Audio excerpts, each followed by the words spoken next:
working again.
All right, welcome to people that are here. We'll just wait a few more minutes. We got 8:28 currently.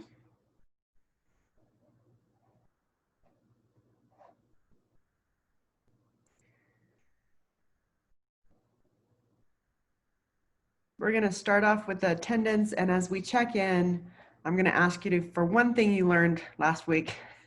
So just a heads up.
All right.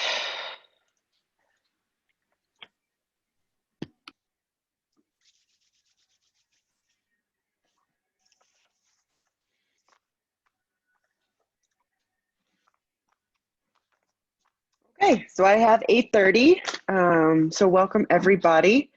And if you wouldn't mind turning on your video, that'd be great. We're going to start with a check-in.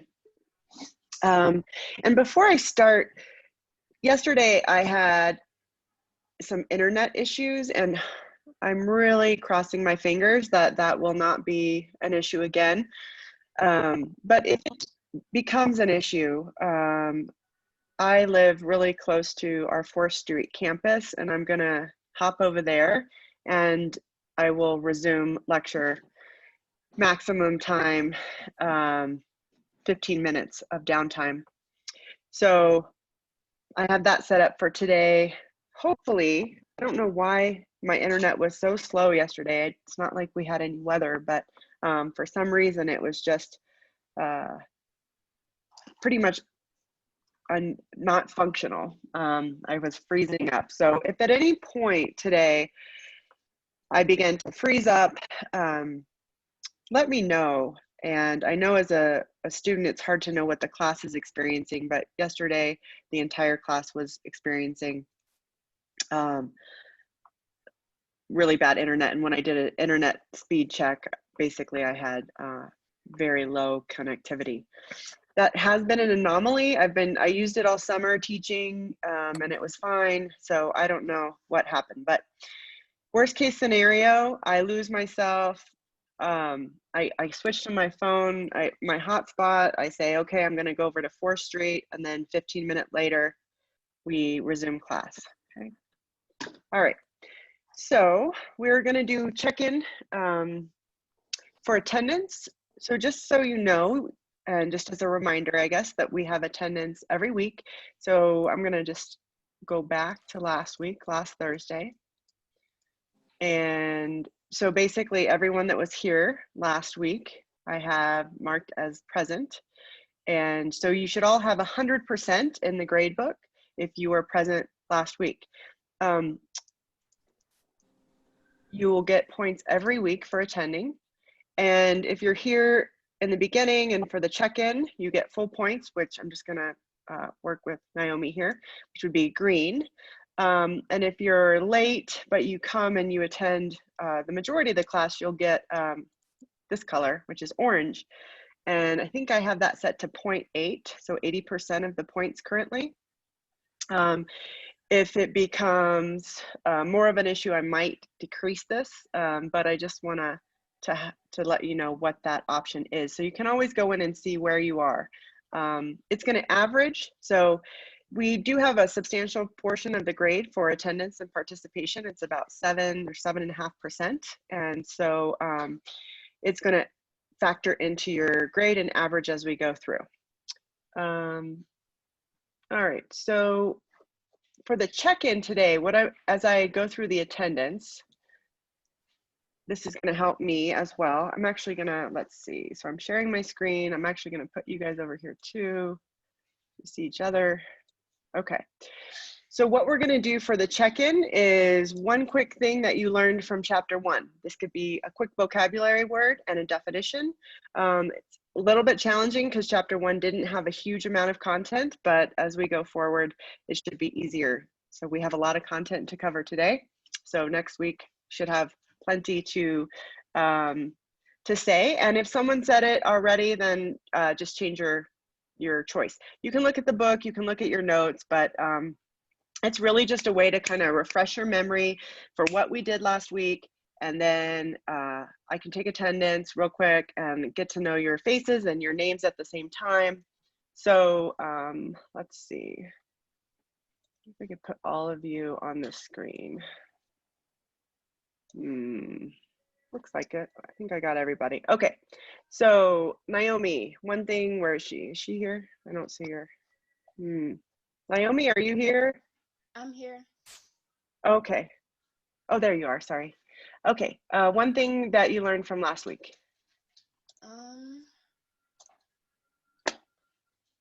I guess I didn't really specifically know about the order that we have for like cells and like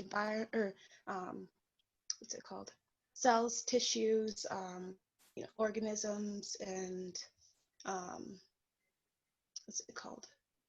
Ecosystems, and all of like the order of that. I didn't know that was like a grouping. So yeah. Yeah, okay, great. So the hierarchy, the order of life that we use to kind of structure things in biology, great. Sam?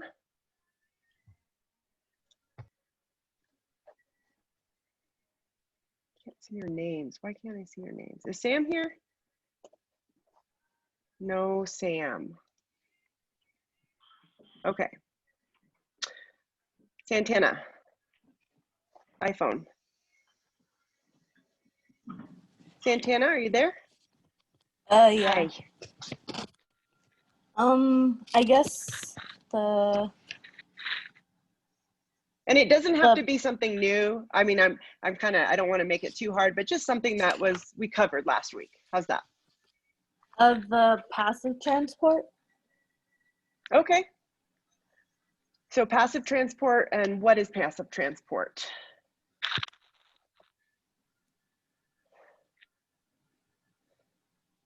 Like I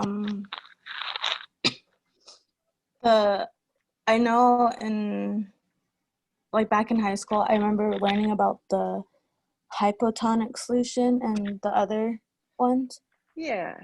So basically passive sorry, go ahead. Oh, and just to get that back in my head. Right, so passive transport doesn't require energy per se, like from glucose or cellular energy, but you have movement of molecules across a cell membrane. And so they're gonna move to where there's, basically they go from a higher concentration to a lower concentration. And that is how things get in and out of a cell, like water often. So good, so passive transport. Okay, Elijah. I learned how phylogenetic tree works. Okay, and what does the phylogenetic tree show? What does it illustrate? Common ancestors. Yeah, basically evolutionary relationships. Good, excellent. Okay, Junie? I'm here. Okay. Go ahead. I learned about regulation. I wasn't fully aware about that in my high school biology classes. Okay, so how a cell or a living organism regulates its internal environment by perhaps how it allows certain compounds in or out of the cell, right? Yeah. So that's one way to regulate. Okay, great. And sometimes that takes energy. If it takes energy, it's called active transport, not passive. So if things are actively brought into the cell, like regulating, pulling in a whole bunch of extra glucose from the surrounding environment, that's going to be active transport. And that's going to be a way that it regulates its internal environment. It's going to get more of the solute inside. All right, Christian. I kind of didn't know much about the levels of organization and how it kind of Okay. like from the smallest to like the biggest things, there's still like order. Yeah, so it's kind of just a way, in a way, for humans to help us kind of picture things and put it in buckets. And can I ask you, what is the smallest unit of life? A cell. Yeah, a cell. So anything below a cell is not considered to be living. Anything above a cell, one or more cells, is considered to be alive. And it's one of these basic tenets of biology that to be alive, you have to have a cell. So it's kind of by definition, if you have a cell, then you are alive. If you are not cellular, then you're not alive. Like the coronavirus, not cellular, not alive. Okay, Tanner. So I learned the definition of phototropism. I knew that plants went towards light, but I didn't actually know the official name of it. And being on the fire, I actually saw a ton of trees that did that, bending around other trees just trying to get to the light. Yeah, cool. super cool. Oh, that's really good. Yeah, tropism. So it's moving towards the light. Yes. And you might see like chemotropism or things like that, moving towards chemicals. So yeah, that's really neat to see. It's fun to watch plants do that. I had some pea plants this summer and they do it so quickly. Every day they like crawl up. So that's fun. Phototropism. Okay, Shane? I'd say the properties of life. I kind of knew that some of them I know are properties, but actually getting to, I guess, learn what every single one is was kind of cool. Can you just tell us one of them? One thing I didn't realize was homeostasis. Kind of like how they like internally regulate themselves, or heat, or pH level, stuff like that. Okay, good. Yeah, I'm glad you brought that up. So with homeostasis, one thing I just wanted to clarify is that you're regulating, the way that it's different from regulation, I guess, is that homeostasis is maintenance of internal conditions within a narrow range. So you're keeping it within a specific range, like you talked about. Like for warm-blooded animals, or endotherms, that would be temperature. But like a lizard who's not an endotherm still regulates internal environment, but that would be like pH or water balance or electrolyte balance. So all of those things. And a single cell. So one thing to point out, I was grading your quizzes and y'all did really well, but I did ask for an example of a single cell for homeostasis. So I was trying to get away from this idea of you guys talking about the whole body. So I was looking for like pH or water balance or electrolyte balance, just on a cellular level. And just so you guys know, it is possible to be alive and have one cell. In fact, the majority of the life on the planet, we're outnumbered like 1 trillion to 1, probably many trillion to 1 by single-celled organisms. So they are by and far the majority of life, although we don't focus on them because we tend to be pretty human-centric and animal-centric, at least in this class. All right, Anthony? David Copperfield? Who is that? Hasselhoff? Where's Hasselhoff? Yes. And the doggy. Hi. Oh, chat. Okay, chat. Thanks for the, let me see, where's my chat? Oh my goodness.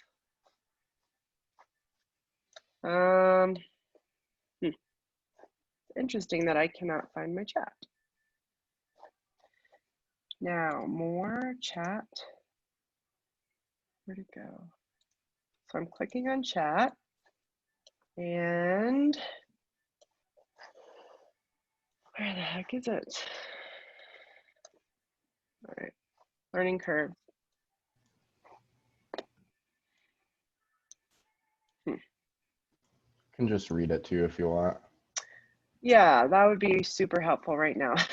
Thank you. He said, I learned what adaptations define life, and then he said reproduction is an example. What adaptations define life? Okay, so what characteristics define life? And an example would be reproduction, and an example would also be adaptation. So both of those are characteristics that in our book are describing life. So good. So reproduction, everything that's alive reproduces. So like you would argue maybe an atom does not reproduce and make two atoms out of one atom. So it's not alive. Okay, great. Okay, Angela? I learned a lot about viruses that I didn't know. Like I didn't really necessarily know if they classified it as how they classified it as living or not living, and that it needs a host cell to survive and things like that. Just basically a lot that I had no idea about, especially right now with the coronavirus. It's really interesting to know these things.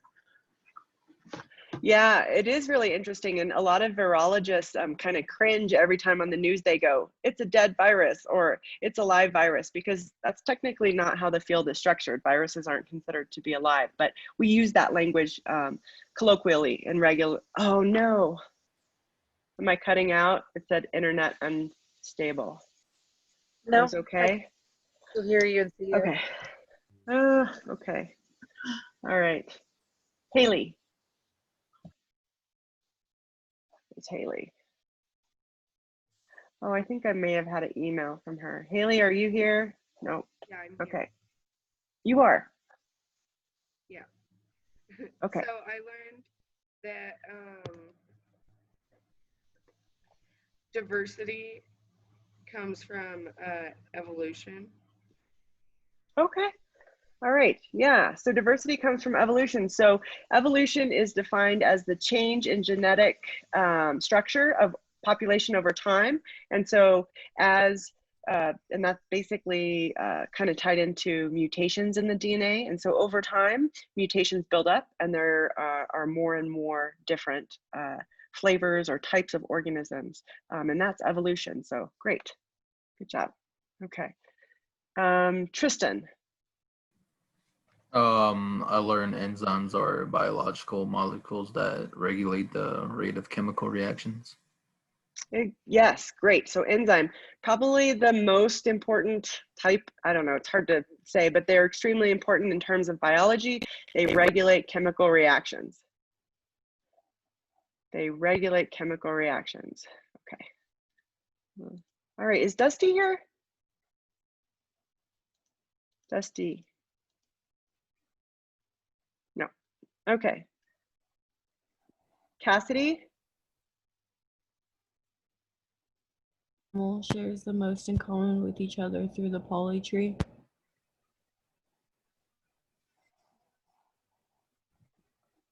Can you say that one more time? Sorry. I said I learned how to determine which animal shares the most in common with each other through the poly tree. Okay, so through the phylogenetic tree, Yeah. by looking at the most recent branch point. Okay, all right. Okay.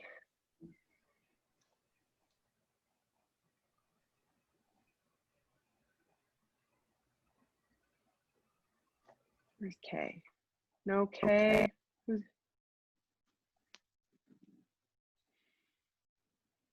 Uh-oh.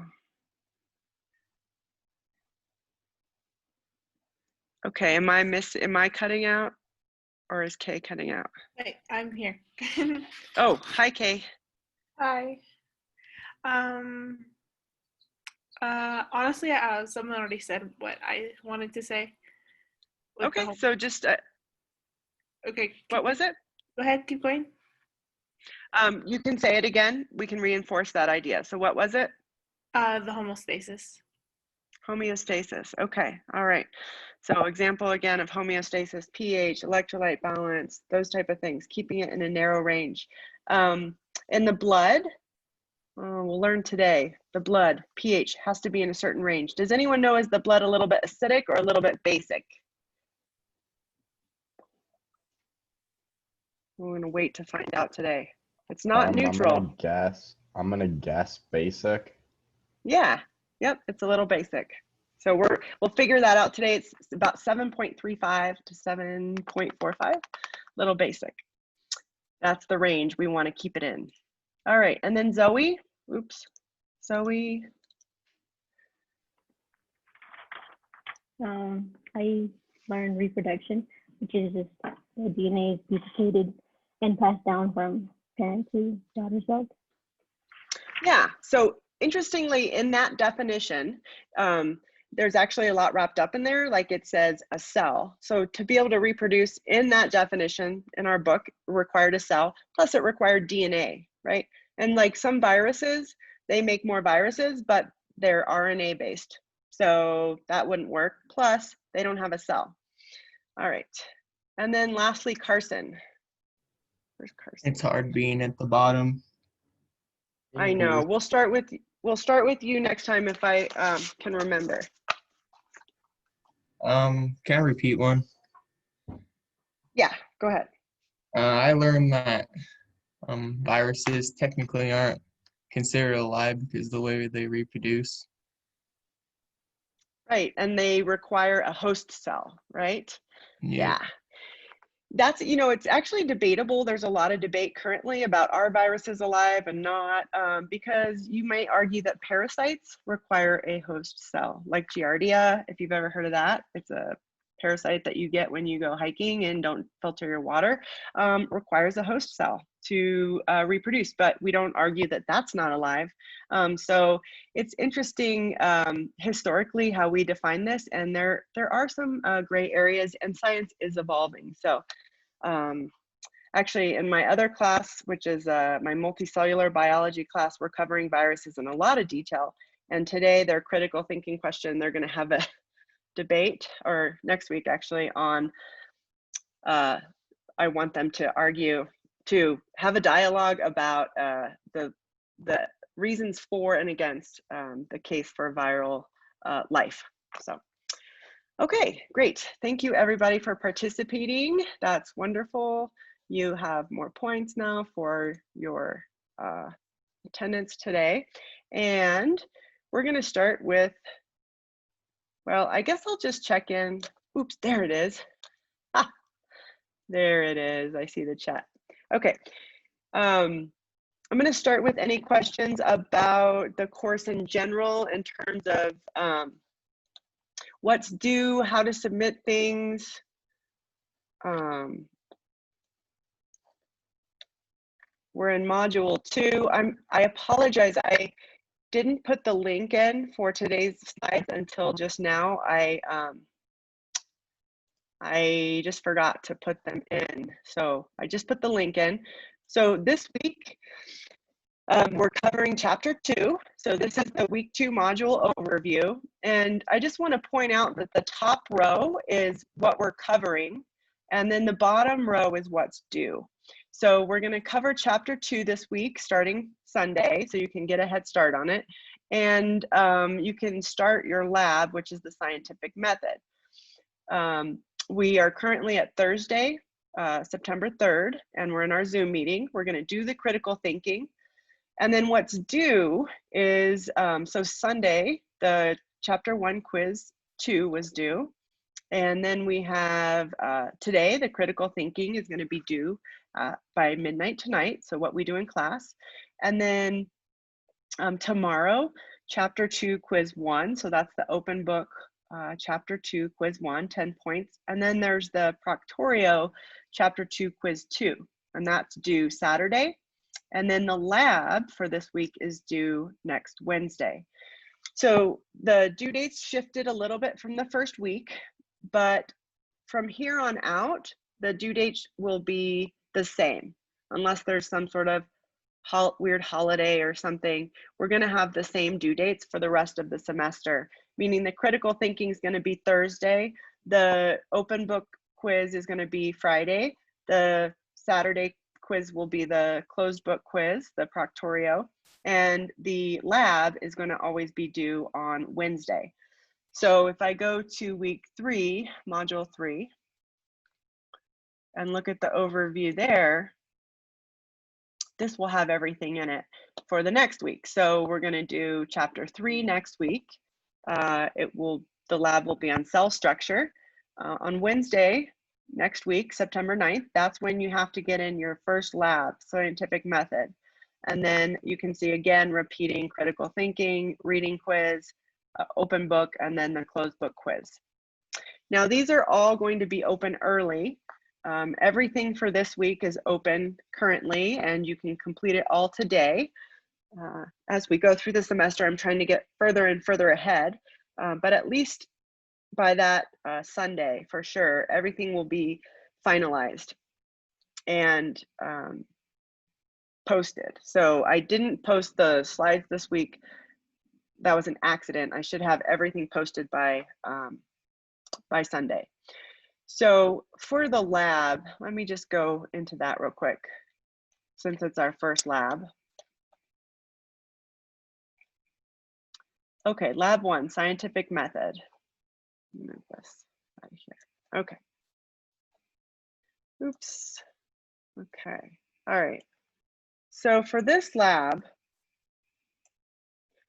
you're basically, oops, I'm on the wrong screen.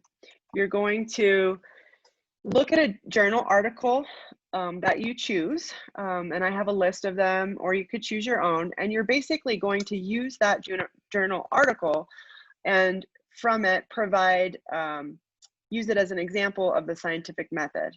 So the format for instructions, you go here and you click on this link, and it links to a Google Doc.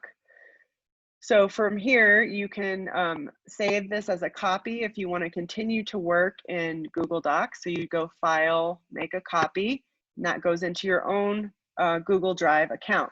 Then you work on it there, and then you can submit it. Or you can copy this and paste it into Word or any other type of word processing software. Also, one thing to note that you can you can choose preferences so that you can work in Google Docs offline, so you don't necessarily have to be connected to the internet to access it. So that's just one option that you make available offline. So if you don't have reliable internet or you're not going to be near it, you can still use Google Docs as an option.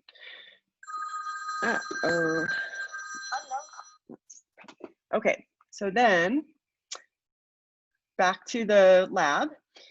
Here's a link of journal articles. Okay, and so I went ahead and made a list of 20, and you can actually pick your own if there's something you're really interested in, but these are a list of 20. I tried to make them fairly broad. So I have butterfly speciation, temperature and foraging behavior in bumblebees. We had some criminologists, so I looked at genetic markers in murderous dogs, human barcode. So what if we get a human barcode sequence that we scan at security checkpoints, tracking the criminal trade of tortoises, Canyonlands National Park in Utah, what's the recovery of the grasslands look like from rangelands, ant communities, modeling vaccine impact on COVID-19, face mask studies on COVID-19 transmission, sloth bear diet analysis, sugar sweetened beverages and weight gain. So there's quite a variety here. So if you click on any of these are all open source, meaning you don't have to pay to access them. And so for these, since they're in my list, you do not need to provide the full article with your submission. I have them already and I've read through them. If you choose to do your own, like you're like, oh, I'm really interested in the red panda of China, I want to write about that. You can do that. Just make sure that you upload the journal article or the link to the full article so you get points. Okay, because I need to be able to read through it and just double check. So here's the, this one was mapping mountain pine beetle mortality through growth trend analysis of time series Landsat data. So this is basically looking at carbon cycles and ecosystems and the pine beetle, and looking at remote sensing, so satellite data, and looking at tree mortality. And Tanner probably knows, you know, tree mortality and arid climates really is a strong risk factor for fire, and so it's really relevant to our climate and our safety, and it's going to just get one of the big factors, predictions for Coconino County and the future is an increasing aridity, meaning we're not necessarily going to get less precipitation, but our climate is going to become more and more arid. Temperatures are going to be warmer, so that water that does fall is going to evaporate more quickly, and the patterns, the seasonality of the climate, when that falls and how it falls, if it's snow or rain, is going to change. So anyway, get a little distracted there, but this is something, for example, if you picked this one, you would go through and talk about, okay, what is a little bit of background, what question are they asking, and then the methods of the study, and then so the methods, and then the results of the study, here's the results, and then the discussion. So for the scientific method, this is where you're going to report. So what article you chose. So you just copy and paste there, or if you find your own, do that.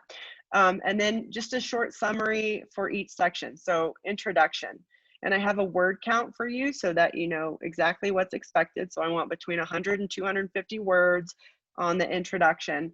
And specifically, so here, scientists don't necessarily need to do their own observations to form a scientific question now. Observations are usually in the form of research from previous studies. So provide a summary of the topic that they're studying and what is known in the field. Of course, you could write a whole essay on it, but keep it between 100 and 250 words, okay? If you don't know how to do a word count, you basically highlight a section, go up to tools, hit word count, and it'll tell you the words. So I want that included. Just so that I'm not counting all your words myself. It makes it easy on me. You can do this in any sort of word processing program. All right. Questions on lab report? So you can type like right in here. Once you copy this, you can type right in here your answer and then turn it in. I'm sorry, go ahead, question? You said that we have to write in each section. Are you talking about each of the the scientific method? Yes, exactly. So I basically laid out some questions here for you, and you're going to describe the introduction, which is really the observation part of the scientific method, and then you're going to pull out the scientific question and the hypothesis from the paper and just state what those are, and then you're going to go and pull out the methods, paraphrase those, and then paraphrase the results, which is the experiment, the experimental results, and then you're going to paraphrase the discussion. So that's how we report the results, and then support or reject the hypothesis. One thing I just want to point out, it's not always as clear. Like the scientists don't always say our hypothesis was blank. Sometimes you have to do your best to figure out what their original prediction was. And so if it's clearly stated, great, put the hypothesis. A hypothesis is a predictive statement. So let's see, this remote sensing one, I wonder if they had a hypothesis.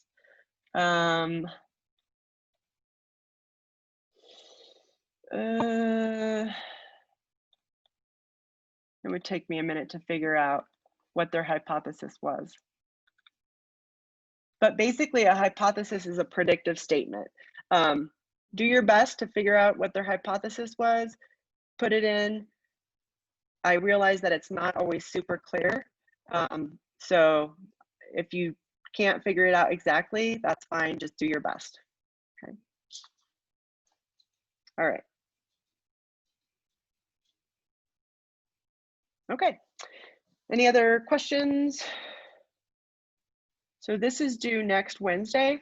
Again, you can turn all this stuff in today if you want, if you're just have like a whole bunch of time to devote to your studies, get all this stuff done, turn in the entire week's worth of work today. There's nothing that is delayed that you can't access, right? So even though something's on Saturday, you might say, oh, I work on Saturday, I can't do that. Well, then try to do it earlier in the week, okay? All right. Okay, let's get into our current material. And we're going to do chemistry. It's always people's favorite subject. Okay. I actually love chemistry. Anyway, if you keep studying science, you realize it's all aspects of the same thing. It's just a little focused here and there, but it's all the world around us. And so chemistry is just really looking at the small, finest scale of the world, if you will, chemistry and physics. So let's do this. We'll do a little bit, and then we will do critical thinking, and then we'll take a break. So that's the plan. Again, if I start to cut out at any time, please let me know by unmuting and telling me, because I'm not looking at the chat right now. Okay. So matter is anything that takes up space, right? There's basically two things in the universe, two huge categories, matter and energy. And so matter is anything that takes up space. And the smallest unit that we talk about of an element, which is like carbon or hydrogen or oxygen, things you've heard before, is an atom. So an atom is a basic unit of matter, and it's the smallest unit of an element. So an atom is the same way the cell is the smallest unit of life, and if you chop up a cell, it's no longer alive. If you chop up an atom, it's no longer an element, meaning if you chop up a carbon atom, it's no longer carbon, it's going to be an electron and a proton and a neutron. So that's the next line here. So if you chop up an atom, the pieces, the main pieces that you need to know of an atom, the atomic particles or subatomic particles, are threefold. One, protons. Protons have a positive charge, so P positive plus 1. Neutron is a particle that is neutral, has a 0 charge, so it's not positive or negative. And then 3 is electrons, which have a -1 charge.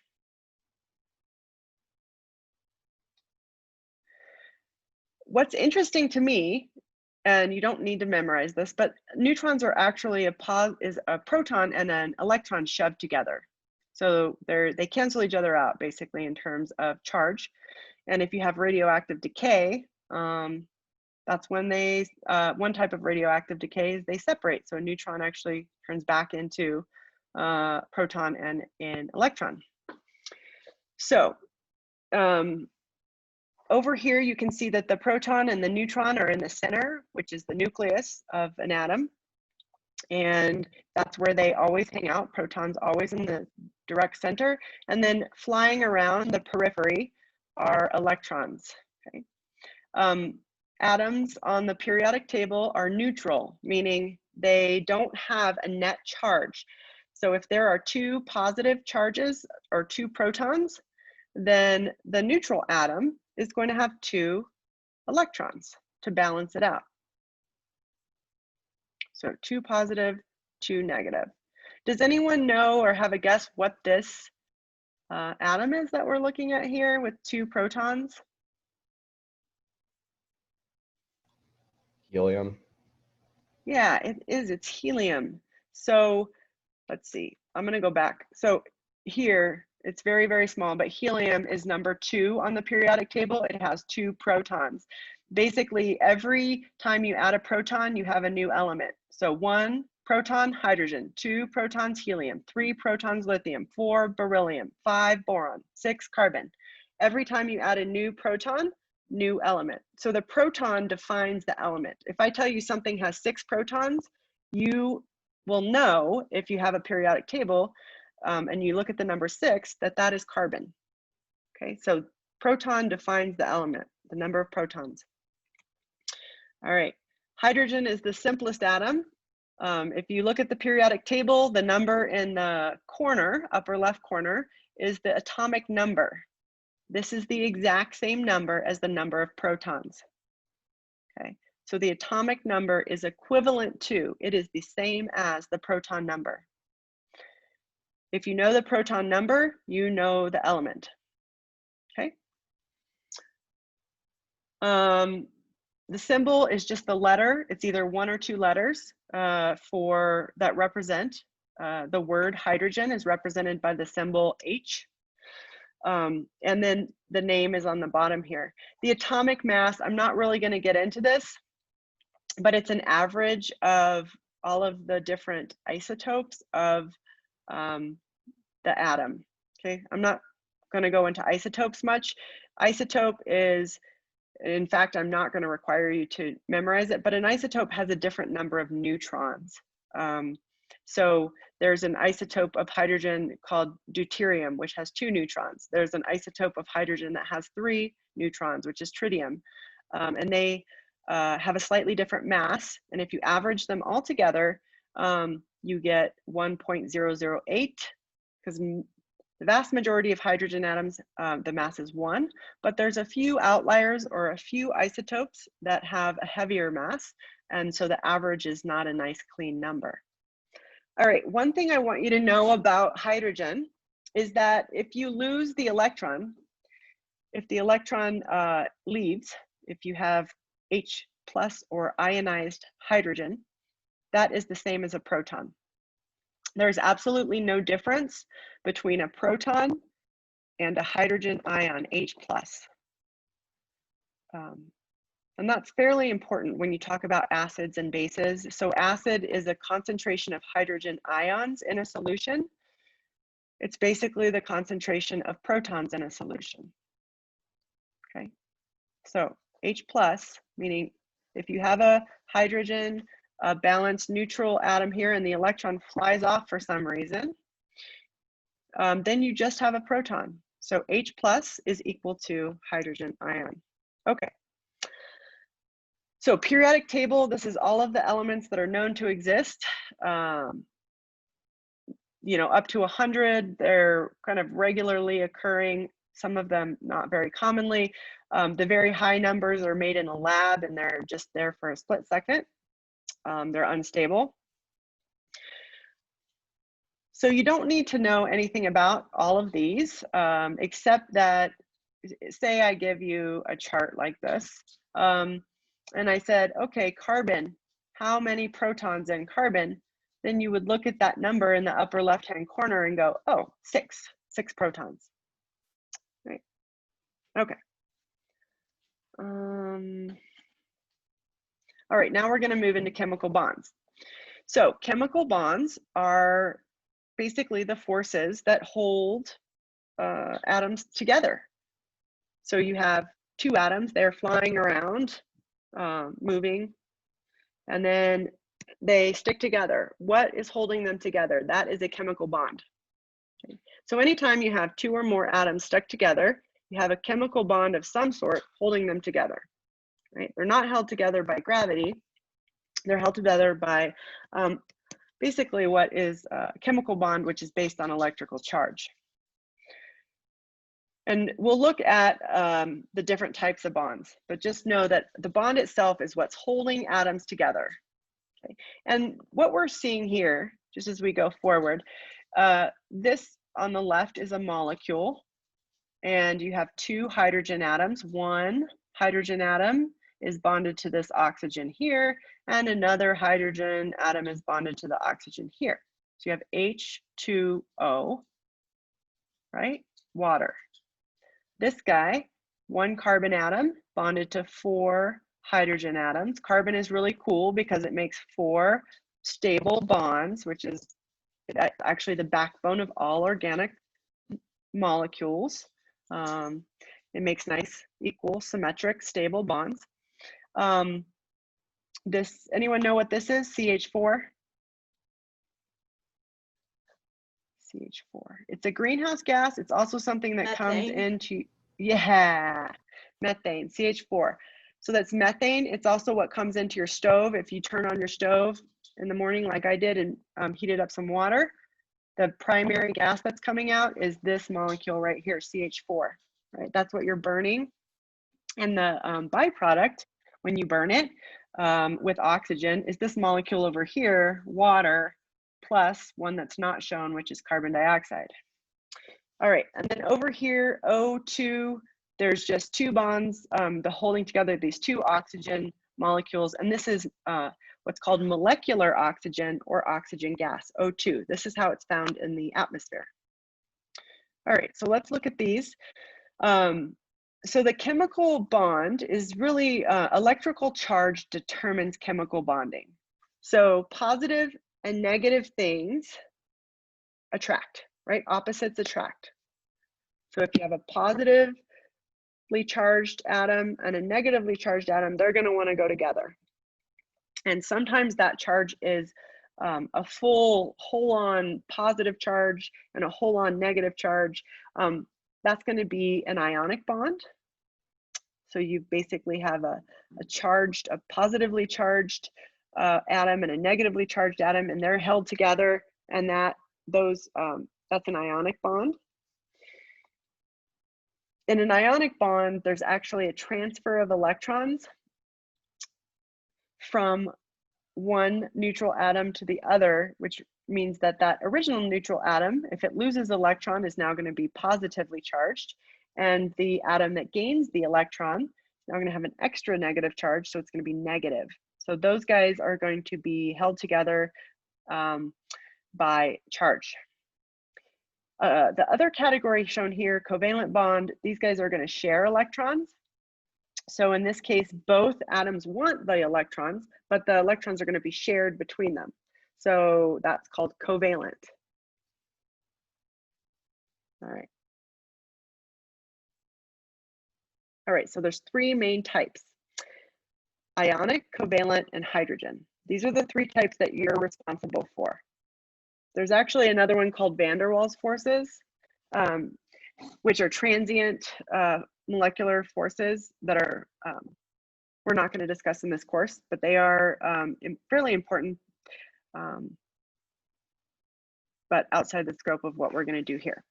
Okay, ionic, covalent, hydrogen. So ionic bonds.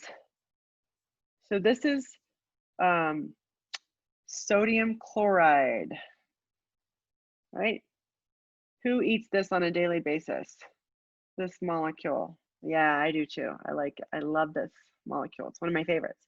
So this is table salt, sodium chloride, and it is there's an ion, a positive sodium, Na is sodium, and chloride is Cl.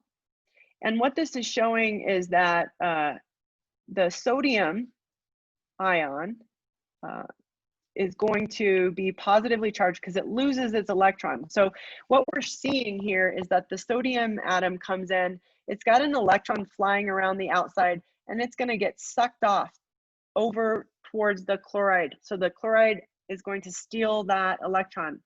So now the chloride is negatively charged and the sodium is positively charged, and they're held together by an ionic bond. So please remember, an example of an ionic bond is sodium chloride. And ions are charged atoms. So charged atoms are attracted to each other through ionic bonds. Or you could say ions are held together by ionic bonds. All right. Here's a static picture. When you're looking at an ionic bond, you're going to see a plus and a minus when you're looking at a diagram. That's how you know it's ionic, or that helps you to know it's ionic. So over here on the top is the initial state where sodium has this electron on the outside, it's just illustrated here by being red, but it's an electron, and it's moving from the sodium to the chloride. And so now the sodium's becoming positively charged and the chloride is becoming negatively charged, and they're attracted to each other. Okay, so that is sodium chloride. Next, the second type is covalent bonds. So covalent bonds are where you share electrons. So in this case, we have the two simple atoms, right? Hydrogen. Each hydrogen atom is 1 proton and 1 electron. And they come together and form H2, or molecular hydrogen, meaning a molecule is 2 or more atoms. So you've got 2 atoms of hydrogen here. So it's called molecular hydrogen. And this is how hydrogen is also found in our atmosphere. It's in this H2 form.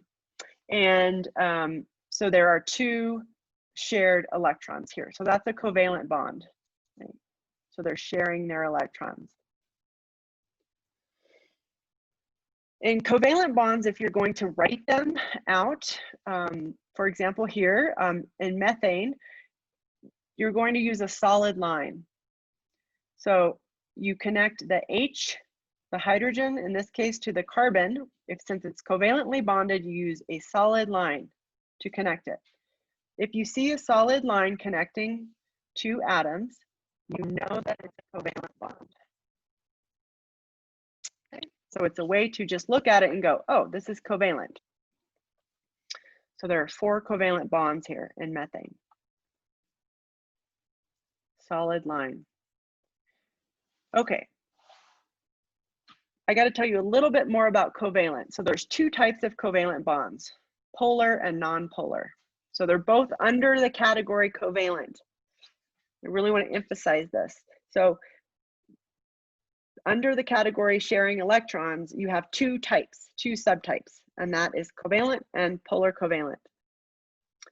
Polar covalent is they share the electrons unequally. So one atom hogs the electrons. The electrons spend more time around one atom than the other. Nonpolar is equal sharing. So nonpolar is equal sharing. So the electron spends the same amount of time around both atoms and everyone's happy. There's no unequal distribution of charge. So we're going to go over this in more detail in just a little bit, but you need to know that water, H2O, HHO, so there's 2 H's, H2 and an O, is highly polar, extremely polar. That means the electron is shared very unequally. The oxygen is the biggest hog of electrons on the whole periodic table. More than any other atom, oxygen can pull electrons towards it. It has, and this is not a term you need to know, but it has the highest electronegativity, which means it can pull electrons with the most force of any other atom on the entire periodic table. So it doesn't share equally. It's a hog. So it's a little more negative, which is shown here by this little, this is a lowercase d in Latin or Greek, a delta. And so this is a lowercase d, and this is just meaning a partial charge. So you see a minus here, that means it's a little bit negative. Over here, the hydrogens are a little bit positive because the electron is not really hanging out over here. It's mostly around the oxygen. So the hydrogen is basically just this proton out there. And so protons are positive. So this side of the water molecule is really positive. So this is unequal charge balance. I have a question about that. Yeah. So is the only way we know that that would happen is through electronegativity? It is, yes, that's technically true, but it's going to be, I can tell you that almost every single, there's only a few cases where molecules are not polar. Okay. There's only a couple there's only a couple times, there's only a few scenarios where they're nonpolar. That there's basically two scenarios where it's nonpolar. One scenario is it's the same atom, so you have two oxygens and they're going to share equally, or you have two hydrogens, they're going to share equally. Anything that's exactly the same, they're sharing equally, so that's nonpolar. The only other time that you have a nonpolar bond is carbon and hydrogen. These have almost the same pulling force, so close that we're going to say it's equal. So between carbon and hydrogen, very stable. And so the fact that they're, if you just memorize or just know, okay, if I see two of the same atom, or H2 or O2 or N2 or anything 2, that is going to be nonpolar. Or if you see carbon and hydrogen, that's nonpolar. Anything else, polar, if it's covalent. Okay. So good question. And the degree to which it's polar is going to change, but we're not worried about that right now, just knowing that it's nonpolar or polar. Non-polar things, as we're going to see a little bit later in this class, include fats. And non-polar things like oil and fat do not mix with polar things like water. Okay, they're two big classifications that don't mix together. Yeah, so knowing if something is nonpolar is important for knowing how it's going to interact with, say, anything that's polar like water. Okay. All right, we're getting there.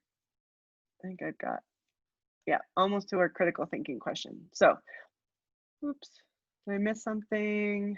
Got that. We're done with covalent. Last part, hydrogen.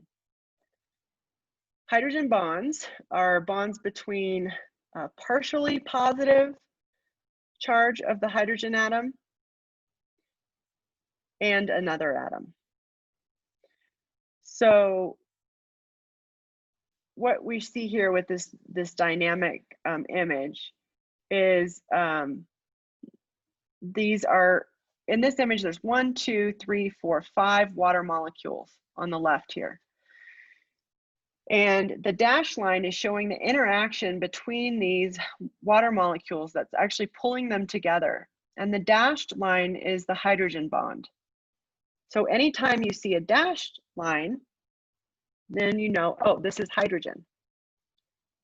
So dashed line hydrogen, solid line covalent, plus or minus ionic. That's the way, by just looking at something, if it's not spelled out in words, you know which type of bond it is. So I'm going to go back just a second. So we go look at this water molecule here, right? It's unequal. So the positive part of the water molecule is the hydrogen, and the negative part is the oxygen. It's actually going to be attracted to other water molecules. And that attraction to other water molecules is hydrogen bond. So this is always a point of confusion. Within a single water molecule, it's a covalent bond between the hydrogen and the oxygen. This solid line within one molecule. Okay. This is an intramolecular force within the same molecule. Between two or more water molecules, you have hydrogen bonds that hold them together. That's an intermolecular force. Like an interstate connects multiple states together, interstate. Intermolecular force connects multiple molecules together. Okay. All right. I have a question. So yeah. So you know how sometimes for like a diagram for the molecule, instead of a line, it'll be like the 2 dots for the yes. Yeah, that is showing the, it's usually showing covalent bonding, and that's usually doing a Bohr diagram. So let me just exit real quick. So if we did, what that's representing is the solid line. So we're replacing, if you were to do, let's see, let me do Bohr diagram covalent. All right. Okay. So here's an example. If I can blow this up. Should never do this with that. But okay. So like here, this is O2. Can you see this? Yeah. Okay. Shoot. No thanks. All right. I just want the picture. I know. Open link in new window. Open image in new tab. That's what I want. New tab. Nope. All right. Well, there we go. Okay. So this is the two dots that you would see between them. So sometimes instead of this whole molecular diagram, you would just write O and O over here. So there's two oxygens, and the two dots are the electrons. So you can also write this as just O and then two lines connecting it, and then O over here. So the two dots represent shared electrons. So we're basic. If you said that there was lines, then wouldn't it be the other bond? I'm sorry. The covalent It bond? is a yes, it is a covalent bond. It is a covalent bond. Oh, here's a good one. This is better. Maybe I could even put this in. So this is showing, it's not perfect, but it's basically showing how a shared electron is a single line. Okay. Does that show?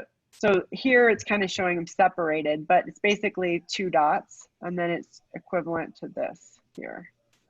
Okay. All right. Let's just do this real quick. I'm gonna put this in there.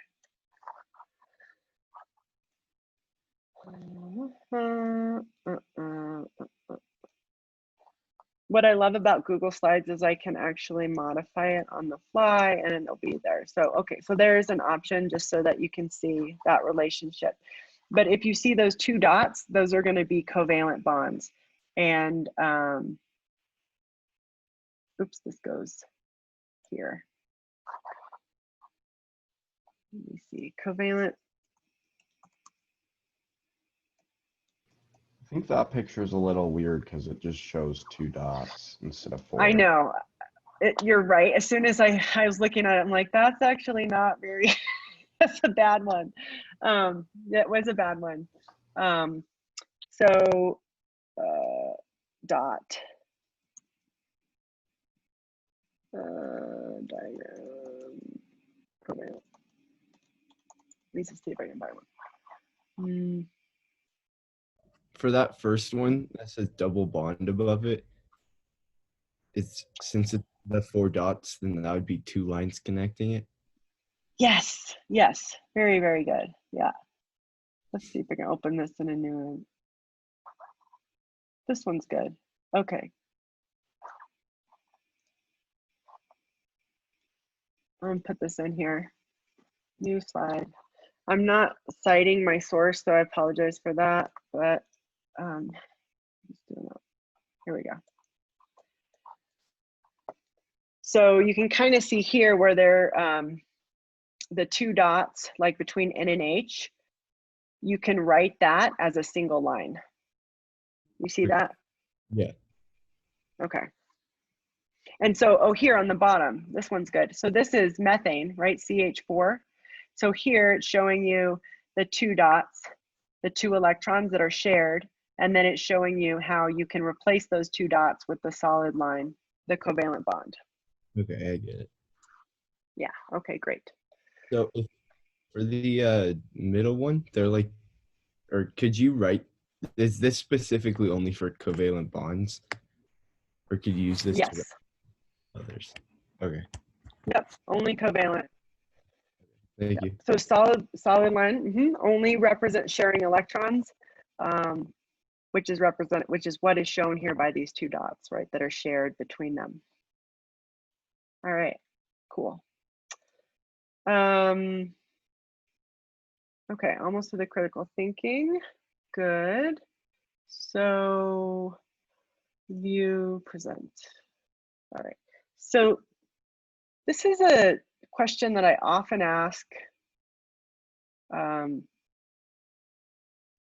trying to use a little bit less pictures because I've run into issues in my quizzes, but I would often show a diagram here. And so this diagram is showing 3 water molecules. There's one on the left, there's one on the right, and then there's one on the bottom. 3 water molecules. And within a single water molecule is a covalent bond that's connecting the oxygen and hydrogen. And then between the water molecules are hydrogen bonds. Okay, so there's 2 types of bonds here. So often what I would do on an exam, I would be like, blank this out and say, what is the name of this bond? And you would say covalent. Okay, specifically it's a polar covalent bond, but it's covalent. And then if I blank this out and said, what's the name of this bond? You would say hydrogen bond. Okay, okay. So water. All right, so we're going to talk about this. So for these critical thinking questions, the idea is to get you thinking. There's no exact right answer that I'm looking for. I just want you to talk about it as a group and come up with a consensus. So why is water important for life? And there's lots of directions you could go with this, lots of correct answers, lots of things that you could tie in globally, cellular, organism, however you want to do it. 5 complete sentences, right? But I want them to be consistent with your group members. So you've actually discussed them, talked about them. Okay, what are 5 like really important reasons for water? Because we're going to spend the next part of the lecture talking about water, and you might be like, why do we care about water? And so here's why, right? So I'm going to stick you in your groups. I'm going to put you into your breakout groups. And then I would like you to work with your partner. Again, record the name of your group members, record 5 reasons why, and then we'll have a break. So I'm going to give you these reasons. I'm going to give the molecular level, or can they just be? Nope. Good question. Could be globally, right? Like why is water important for life on a global level, right? It could be cellular level. It could be organism level. I'm just going to leave it wide open. This is so for these critical thinking questions, I'm trying to not give you too much guidance and to let you kind of be like, oh, there's lots of ways to interpret this question. And then we're going to come back and kind of share out those answers and see the different ways that you went with your solution. Okay, so I'm going to I'm going to stop sharing this screen. Stop share. I can do it. I know I can do this. Stop share. All right. And then I'm going to, hold on, put you in the breakouts. So I'm going to give you,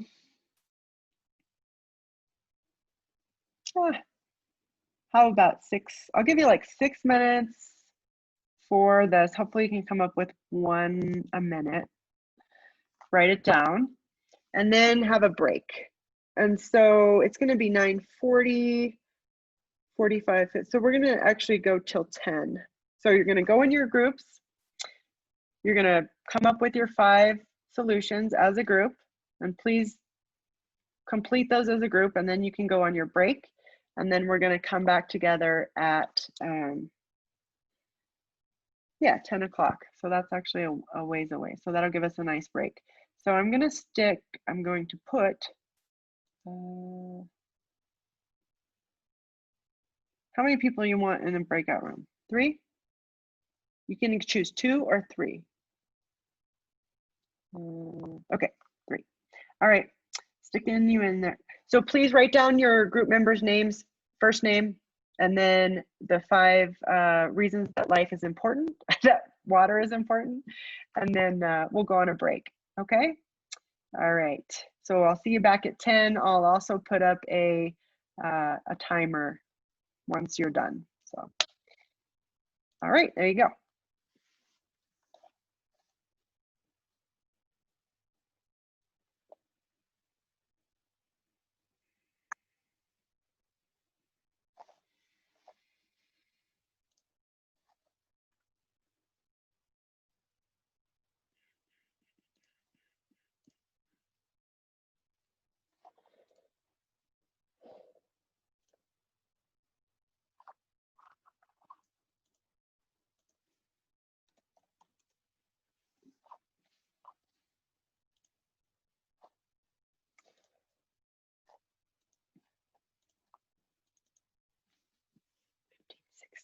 It's 21 minutes.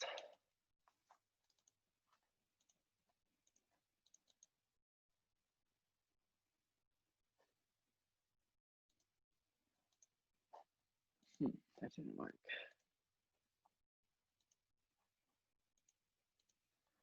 I don't want 15 minutes. Okay.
So we have our break right now?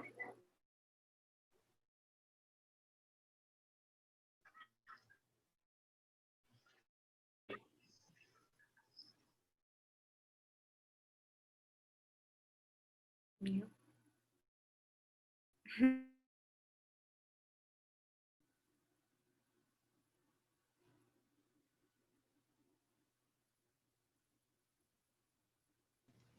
You're muted. I know, she's Yeah. muted. Okay, yeah, so sorry. So there's a breakout room there. Oops, uh-oh. Everyone's gonna be thrown out of their breakout rooms. Okay. So basically you have 11:38 and then we'll be back. So we didn't get to save our screens for the breakout room. Are we able to go back and save them by chance, or Save your screen. Do you mean like your chat? the whiteboard? We wrote everything down. I don't think so. Okay, Let me go, it's but all right. let me open them again and you can see if they're in there. I don't know. Sorry about that. It's all right. I can just write down what we wrote. Okay. You can go back in there if you want and see, but I'm not sure. Okay. All right.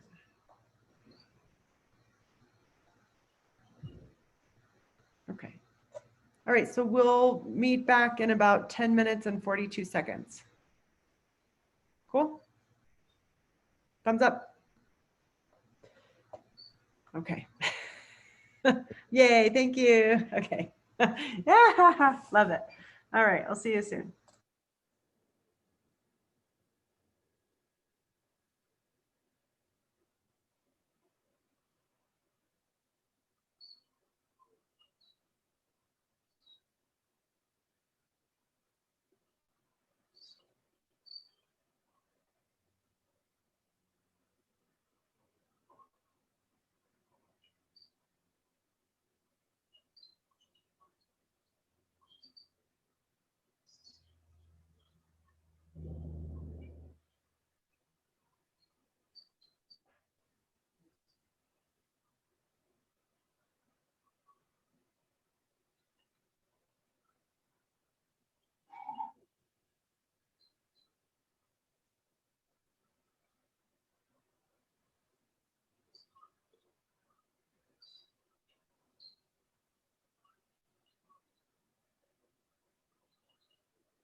Okay, so good news. I think it's just good news. There's not really bad news. I mean, it is a little pricey, but they just called me and said that my key fob was dead, and so so like it wasn't. But then the thing is, I'm gonna go take.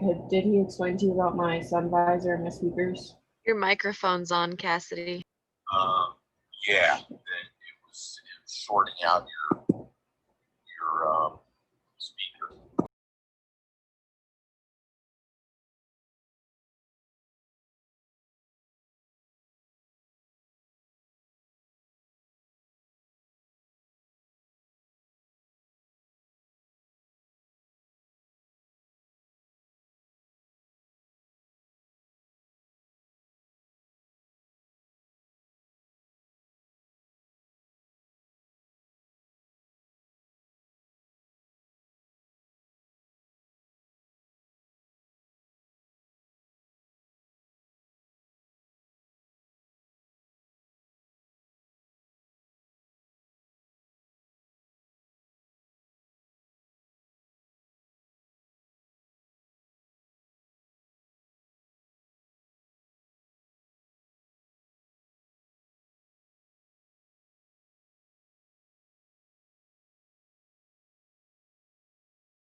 All right.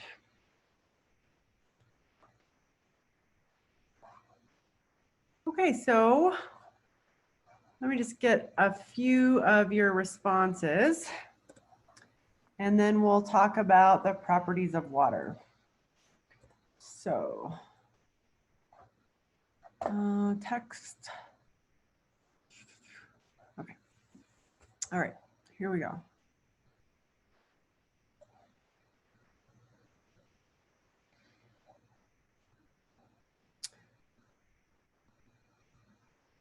Oh, breakout. Let me look at the breakout rooms. Okay, so, oh wow, there was a whole bunch of you in the breakout rooms. Sorry, it looks like there was only 3 rooms.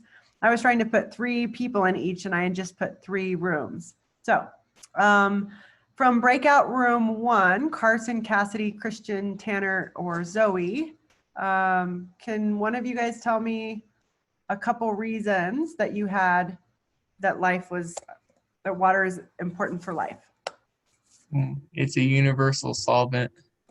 Universal solvent, that's always the way that it's represented, and it always bugs me that it's represented that way. Was that how it was represented in our book, or where did you get that from? Did you learn that somewhere? Yeah, I just remember that from high school. Yeah, it's actually presented that way in our book, and it kind of bugs me because it's not a good solvent for fat. It's not a good solvent for a grease fire. It's a good solvent for other polar molecules.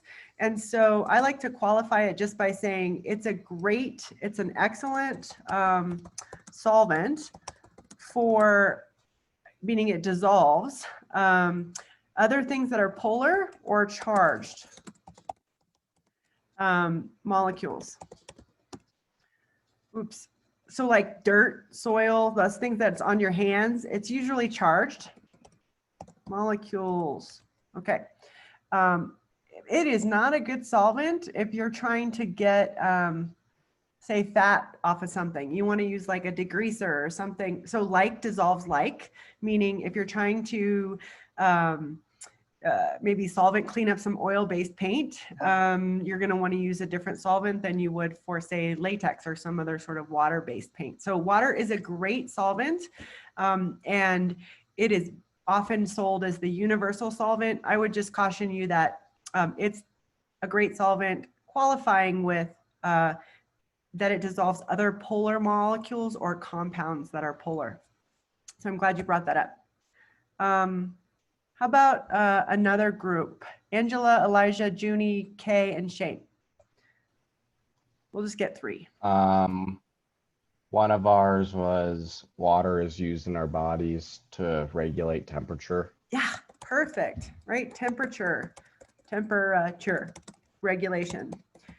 Huge, right? Humans have about 250 million sweat glands, and the evaporation of sweat is a primary way that we regulate our body temperatures.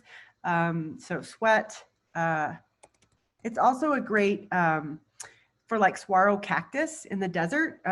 It's a way to stabilize their temperature. And so it resists big changes in heat, right? Resistant to change temperature. So like, where would be a more stable environment? A island environment or a desert environment?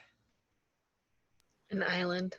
Island. And why would that be? I mean, you could have a desert island, but say why would that generally be as far as temperature? Or water. Yeah, the water keeps it cool.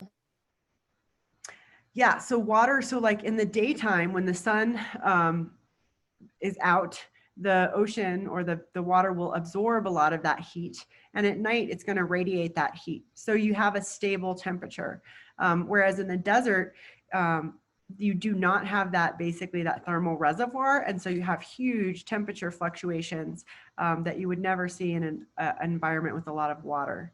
So water has and the way that we're basically that has a high heat capacity, which means it can absorb a lot of energy before it changes its temperature. And that you don't have to memorize this, but it's 1 calorie per degree C. So it takes 1 calorie to change 1 gram of water, 1 degree C. That's the heat capacity of water. Okay, that's very high compared to other substances. All right, last group, Anthony, Haley, Naomi, or Tristan. What's one from your group? We said that we needed to grow our food. Oh, hold on, I gotta turn up my volume. What'd you say, Naomi? We needed to grow our food. Yeah, okay, grow food. So it's required for, I'm gonna say photosynthesis. Whoa. And plant growth. But you could also, I mean, animals too, right? And animals. So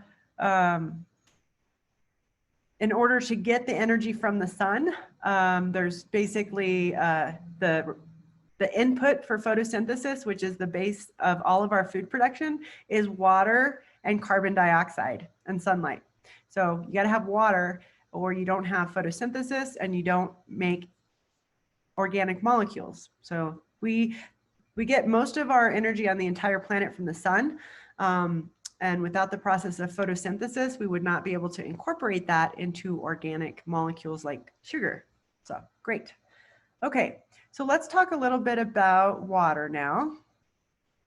All right. So my goal is, just so I'm is to get maybe 45 minutes of lecture and then a final critical thinking question, give you guys a fair amount of time to work on it, and then just report back at the very end. So class, as a reminder, goes to 11:15.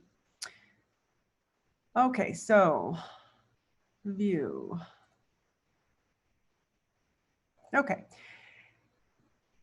So here are just a few things that that I found on the internet. This is from the Health Department of the University of Australia.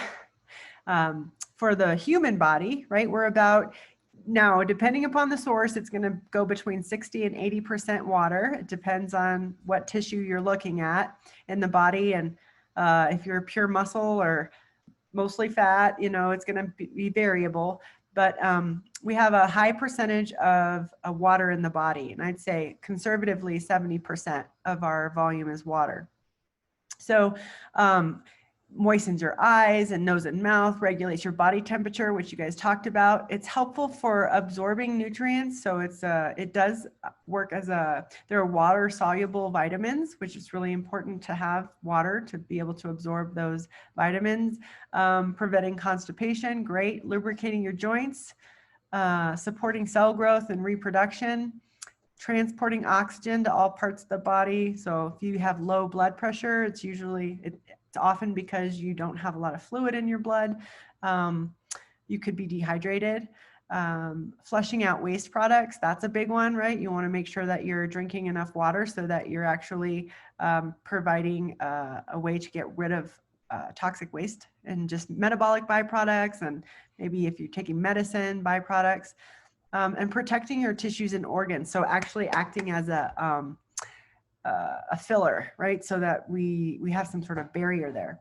The whole planet itself is over 70% of the surface is water. And so our planet with the heat, right? If we did not, so some other planets in the solar system are not water-based and they have extreme fluctuations in temperature from periods when the sun is hitting the surface to when it's not, so night and day.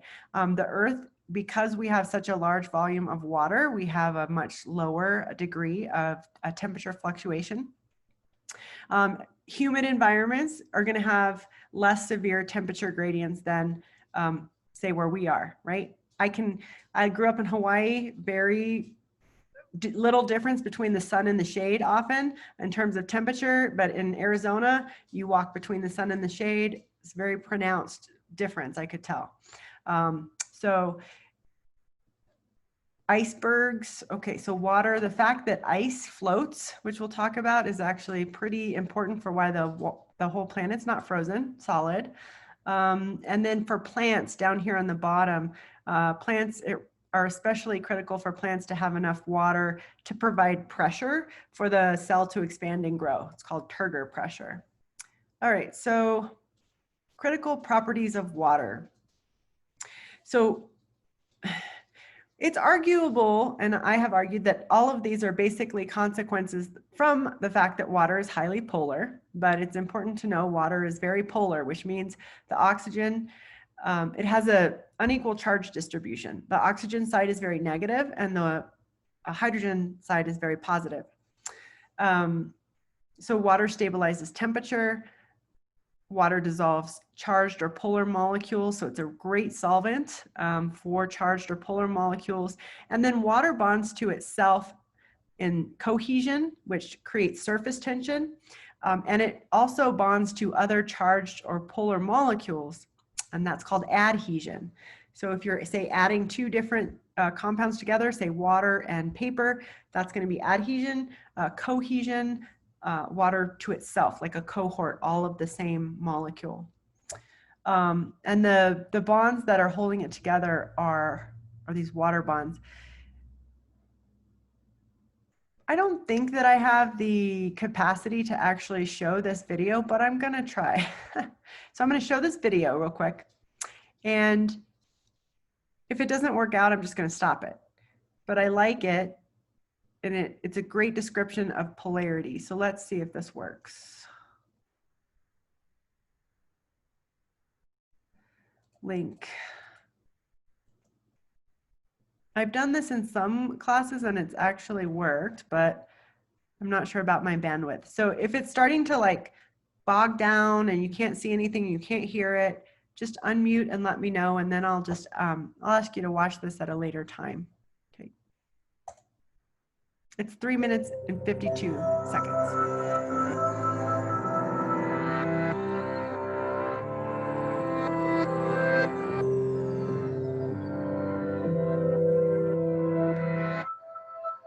How come some insects are able to walk on the surface of a pond, but you quickly sink to the bottom when you try to walk on water? And why do lakes freeze from the top down in winter? In a word, the answer to all of these questions is polarity. Water is a simple molecule made up of one oxygen atom and two hydrogen atoms, but it is essential to life. In fact, water makes up approximately 60% of the adult human being's body weight. The polarity within those water molecules gives this common substance the properties that make it unique and life-sustaining. Polarity refers to the unequal sharing of electrons within a molecule. For water, the bonding between the oxygen atom and two hydrogen atoms within a single water molecule is like a tug of war between a big, strong football player and a cute little toddler. Oxygen is a larger atom with more protons in its nucleus than hydrogen. These positive charges are like a person's physical strength.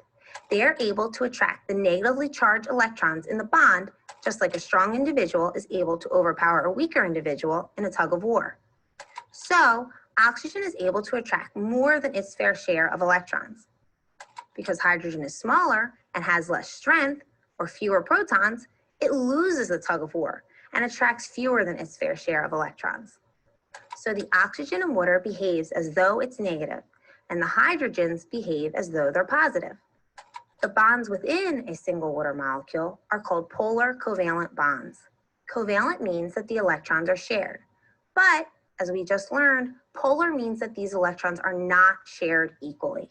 In water, the oxygen acts negative, and the hydrogens act positive.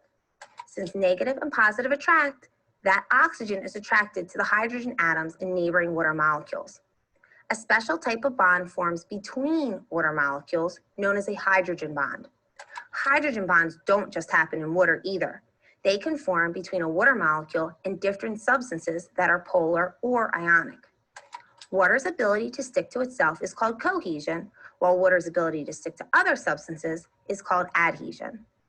Now, think back to the initial questions. First, why are some insects able to walk on water? Surface tension, due to hydrogen bonding, creates a thin film on the surface of water that gives enough resistance for super light insects to walk on. You can't walk on it because the hydrogen bonds aren't strong enough to hold you up. Why does ice float on top of liquid water? For most other substances, the solid state is more dense than the liquid state, but that is not the case for water. Hydrogen bonds keep water molecules farther apart in frozen water than in liquid water. The farther apart the molecules are, the less dense that solid is. So ice is about 9% less dense than water, which means it floats on the top. That's why lakes freeze from the top down and aquatic life is able to survive through a cold winter every year. It is the polarity of the water molecule and the resulting hydrogen bonding that account for water's unique properties. So, the reason that water is so special, from inside your cells to the world's oceans, is simply because it is a polar molecule. Oh, it works. Okay, great. So did anyone have stalling out? Great. Okay, cool. It's nice just to have a slight, there's a lot of great animation in there that I would have trouble, I couldn't compete with that. So I like that. If you ever want to revisit that, it's in the exit, it's in the video itself or the slides. I'm trying to get out of here. Okay. All right, back to, where's my slideshow? Where'd my slideshow go? Darn it. All right.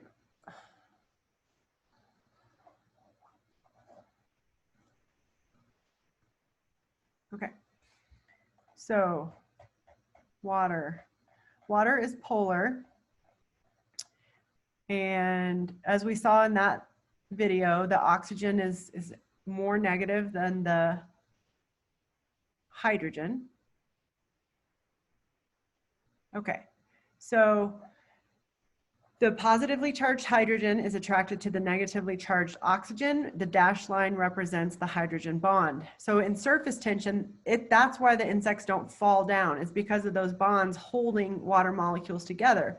They're not strong enough to hold, say, a human above them, right? Okay. As far as ice, so as it was stated in the video, usually solid structures are more dense, which means that they have a higher number of atoms per unit volume. So say 10 things in a space is going to be heavier than if you have 5 things in a given space. So density is just how many things do you have in a given space. And so usually when you have things go to the solid form, they cram together. But in water, in the ice form, they actually spread out a little bit. And that's just because of the way that the hydrogen bonds are interacting in the shape of the water molecules. It makes a lattice structure that actually is less dense. And so ice will float on liquid water. So I have this question in the quiz, and it talks about the relative density of ice, right? Solid water, liquid water, and water vapor. Okay, so which one of those is the least dense? Water vapor? Yeah, water vapor. Okay, so just remember density, the vapor itself in the air, very, very few water molecules per unit volume. And then the next dense would be ice or solid. And then the most dense is water. Okay, all right. Okay, so now we're going to look at the major types of biological macromolecules that are in all living organisms. All right, so think about the 4 major categories on your nutrition labels. Anyone want to guess what is on your nutrition label? What categories when you look at your food? Carbohydrates. Yep. Protein. Yep. Can't think of the other 2. Sugar. Protein. Yeah. So you did carbs, proteins, and sugars. Sugars are a part of carbs, so they're going to go in the carbohydrate category. So we got carbohydrates, which includes sugar. Fats. Okay, so we got sugars, so we got carbohydrates, fats, which go in lipids, and proteins. And then the last one, which isn't on nutrition labels, and I'm still trying to figure out why I always ask people this, is nucleic acids. So DNA and RNA, never on the nutrition label, but actually it's the second most common biological macromolecule in a cell, and we do derive energy from them. So the 4 categories are nucleic acid, carbohydrate, lipid, and protein. So I want you to know those 4 categories. And the cool thing about this is, I like that dog. The cool thing about this is it doesn't matter if you're a bacteria or a plant or a fungus or an ant, you're going to have the same categories. So what's nice is if you learn this, it applies to every single thing that's alive. So cellular organisms, every organism is made up of 1 or more cells, have these components in them. And we'll talk a little bit about each of them, but we have nucleic acids, carbohydrates, lipids, and proteins. So we're going to go through those. So nucleic acids are made up of repeating units called nucleotides. So you put a whole bunch of nucleotides together and you have a long chain of nucleotides. You either have DNA or RNA. Those are the 2 major classes of nucleic acids. DNA is the molecule that stores genetic information. So it's our chromosomes, our genes. It's the blueprint for how to build everything in the body. So that's DNA. And you can just know that it's DNA. It stands for deoxyribonucleic acid, but as long as you know DNA, that's fine. RNA, or ribonucleic acid, is used to make proteins. And every single cell has both DNA, storing the genetic information, and RNA, which is used to make proteins. And when later on in the semester, we'll get into more details with those. The basic part that I talked about, the nucleotide, is shown over here statically on the left, and over here in this animated image on the right. There's 3 parts of the nucleotide. It's made up of a phosphate group, a sugar, and a nitrogenous base. And these things are repeating over and over and over again. And they, you probably heard of like A, T, C, G, U, adenine, thymine, guanine, cytosine, and uracil. Don't worry about those right now, but those are the different types of nucleotides. So there's basically 5 different nucleotides. We'll learn about those when we go into more detail. And those are your A, T, C, and G, and U. Okay. But every nucleotide is made up of the same 3 basic things: phosphate group, a nitrogenous base, which means it has nitrogen in it. That's what nitrogenous means, nitrogen containing, and a sugar. Okay, here's a picture of DNA. Right, you're probably familiar with that. Just an image there. Again, we'll go into more detail in future chapters. Okay, carbohydrates. So carbohydrate is the 2nd category, and every carbohydrate has the same basic formula, and it's represented by CH2O, repeating N number of times. So you might have CH2O, and if the N was 6 here, that would be glucose. But every carbohydrate has 1 carbon, the ratio of 1 carbon to 1 water molecule, and just different numbers of those. So over here on the right, you can see that there are 6 carbons. This is actually a glucose molecule, and it's just not in the, it hasn't folded over on itself in a chain form yet, in the ring form. And you can see that for each carbon, like at the top, it's balanced out by the bottom. Let's go to number 2. So 2, 1 carbon, 2 hydrogen, H2O. For number 3, 1 carbon, HHO. And then 4, 1 carbon, HHO. So the basic ratio is 1 carbon and 1 water molecule. The bottom CH2O, there's an extra H at the bottom. That one goes back to the top, and that makes it a nice balance. So this formula right here, carbon, C, hydrogen, 2 of those, 1 oxygen, repeated n number of times. That's a carbohydrate. The smallest carbohydrate is going to be 3. Okay. Okay, so here, these are isomers. Iso means the same. So these have the same chemical formula. And if you were to count all of these up, they all have C6H12O6 or CH2O 6 times. So they have the same atoms. They have 6 carbon atoms, they have 12 hydrogen atoms, and they have 6 oxygen atoms, but they're arranged slightly differently. And so they are isomers of each other. They have the same chemical formula, but slightly different structure, okay, physical structure. And that's an isomer. So glucose, which is the sugar, this is the most common sugar in the world, glucose. It's what our body breaks down and sends through our blood.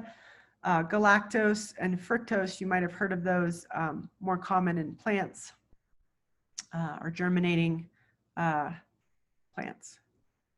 Okay, if you put a whole bunch of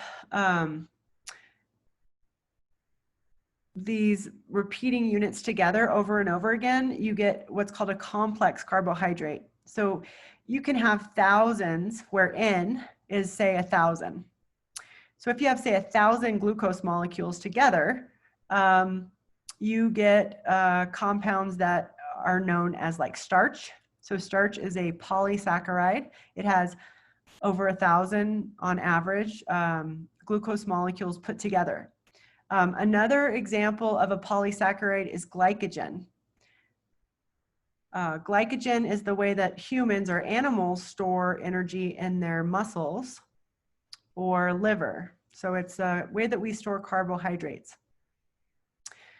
Cellulose, you might have heard of that. It's the primary component in wood. That's also just a huge long chain of glucose molecules. And then chitin, which is the exoskeleton of insects and mushrooms, also carbohydrate. So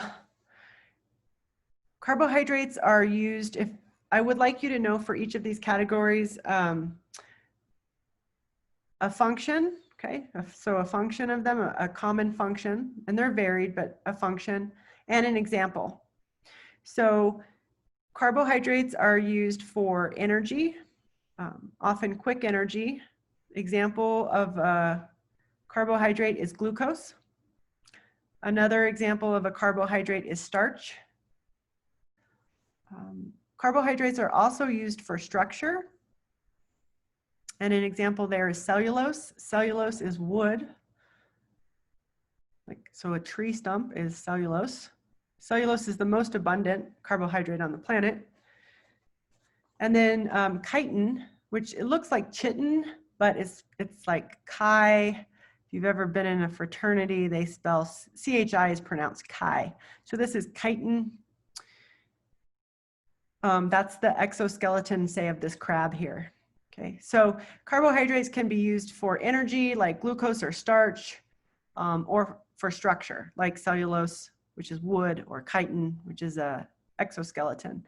And glucose is a small molecule, and you can put a whole bunch of those together and get really long molecules. So you might say, okay, so you're telling me that starch is a whole bunch of glucose molecules and cellulose and glycogen? And the answer is yes. They're just connected together slightly differently. But the building block is it's all glucose in that case. All three of those molecules is just a whole bunch of glucose. They're just connected slightly differently. Okay, lipids. So lipids include, so their primary function, or a function you can know, is that they store energy. And this is usually more long-term storage. So fat is much better at storing energy. So per gram, fat has over twice the amount of energy as muscle. So if you're going to be walking around carrying energy in your body, a pound of fat is going to give you over twice the amount of energy as a pound of muscle if you had to use it in an emergency.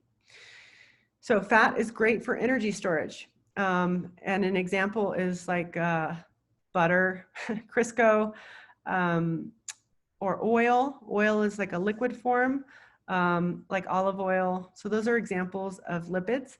Also, really important for us is going to be that lipids are the primary component of a cell membrane. So every living organism is one or more cells, and every single living organism has a membrane, a cell membrane around their cells that is primarily lipid based. So this is pretty interesting to me. It's the same molecule in all of the different organisms. Pretty interesting, right? Across all of life, lipid-based cell membrane. All right, and that's, we'll look at it in a minute. It's actually called a phospholipid, but I'll have that on a slide here in a second.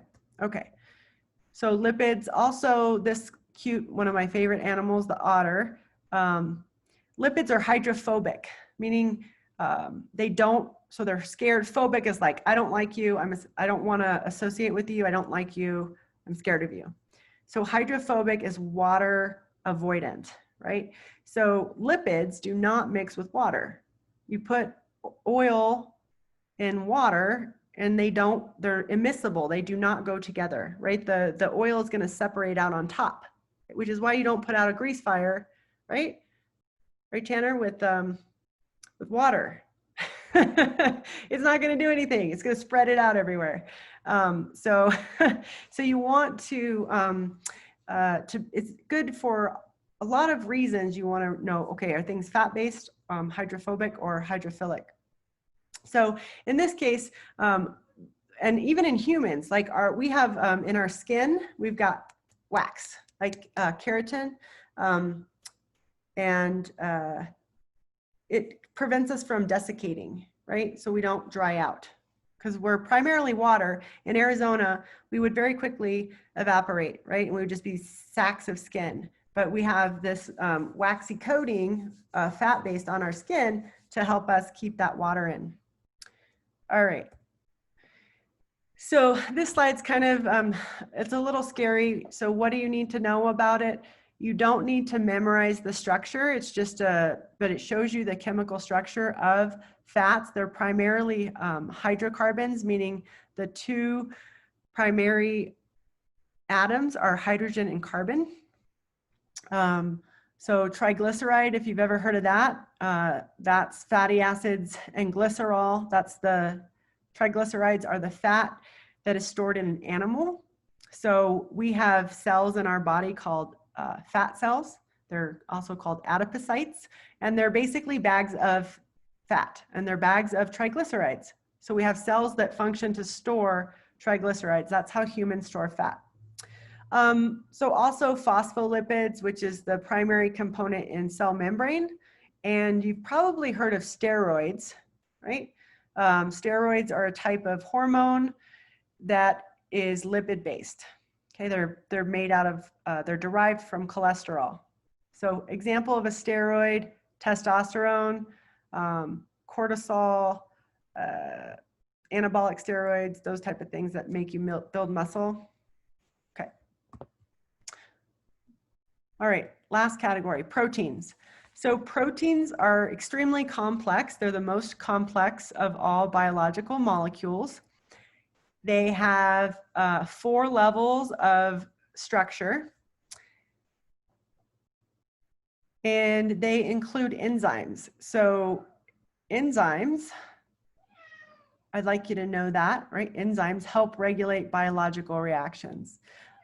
So they control biological reactions. And I think someone said that actually this morning, right? Enzymes regulate biological reactions. So they're very specific. Their shape is extremely important. So the shape of a protein is really complex, and it only, so the only, it's very, very complex shape. And so the shape of the protein only fits like a lock and a key with a certain key. And so proteins only catalyze or only speed up certain reactions because their shape is super, super specific, okay? The levels of protein structure, we'll go over that too as we go further, but there's basically 4 levels: primary, secondary, tertiary, and quaternary. Those are 4 levels of structure. And it's very important that they are intact and in that structure to be functional. Okay, so in our book, it describes the 4 levels. Basically, the first level is just going to be the sequence of the building blocks. And the next slide, I'm going to go over it, but the things that proteins are made up, the repeating unit that proteins are made up of, are called amino acids. And that's the primary structure. And then I just want you to know that there's 3 more levels of structure. You don't need to memorize that it's beta pleated sheet or alpha helix, but basically you put together a whole bunch of amino acids, and then there's a secondary structure, which is twisting or waviness. And those are a result of hydrogen bonding. And then those fold over on itself and make a 3rd level called a tertiary structure that's bonded together with hydrogen bonds and with some covalent bonds. And then if you have multiple ones of those, you have quaternary structure, or the 4th level. Okay, so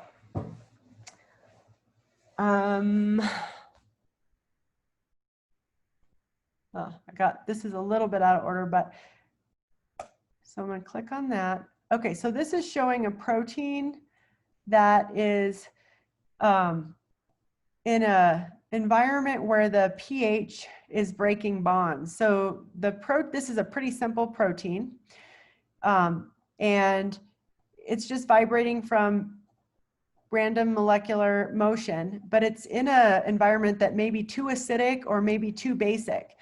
And so the protein is showing these green bonds. So these are actually covalent bonds that are part of the tertiary structure, that 3rd level of structure. And if you put a protein in an environment that is, say, too acidic or too basic, or even too hot or too cold, these bonds can break. And when they break, the protein is no longer functional. And that's called denaturing a protein. So if you get too hot, if you have heat stroke, you can permanently denature the proteins in your brain, which some proteins are enzymes, and then you no longer regulate your chemical reactions and you can die or have permanent brain damage. So temperature is really important to keep in the body, and also pH, right? If you have too acidic, if you have acidosis or alkalosis in your body, your proteins can break down. And so this is one of the reasons why it's really important to have homeostasis in the body, because proteins are very specific in their shape. And if we change that shape, which is affected by their environment, then they no longer function. And if they're not functioning, we can die, right? Or at least be not function well. Okay. 10:38. View full screen. There we go. Okay, so this is the last slide before our last critical thinking exercise. Basically, it's about protein still. And this is just saying that amino acids, so amino acids are the building block of proteins. So proteins are made up of amino acids. The same way a nucleotide, like DNA is made up of, nucleic acid is made up of nucleotides. Proteins are made up of amino acids. And there's about 20 amino acids in the body. They all have the same basic structure. Amino acids have a central carbon. So there's 5 amino acids shown on this screen. And most of the amino acid structure is common. So there's always going to be a central carbon. There's always going to be an amino group, which means a group that has amino is a word that means nitrogen. So it has a nitrogen in there. There's always a group that's just a hydrogen. And there's always a group that's a carboxyl group, which is COOH. So that's the repeating, every amino acid has that same basic structure. And then there's a R group, which is shown in red, and that changes. It's going to be different for each of the 20 different amino acids in the body. So the simplest one is alanine, which is just a CH3. So the R group is CH3. And this is it's nonpolar. It's a nonpolar group, R group, which means it doesn't. This particular amino acid is not going to bond with water. It's going to be hydrophobic. Valine over here is another example, right? Also a whole bunch of CH3s. Remember, the bond between carbon and hydrogen is nonpolar covalent. So this whole region is going to be nonpolar covalent, which means they share charge equally, which means it's not going to interact with water. So this is also hydrophobic. Now that's going to be different than some of these other, like down here, there's aspartic acid and lysine. Those have groups that are polar, like COOH. That's going to be a polar group. So that is going to want to bond with water, or at least associate with water, with hydrogen bonds. So depending upon the amino acid structure, once you put the amino acids together, the parts that like water are going to be on the outside, and the parts that don't like water, the hydrophobic parts, are going to be on the inside. That's called like a spontaneous folding. So some of the structure of a protein just comes naturally from the parts that want to bond to other parts of that big long protein. Okay, so here's your question. And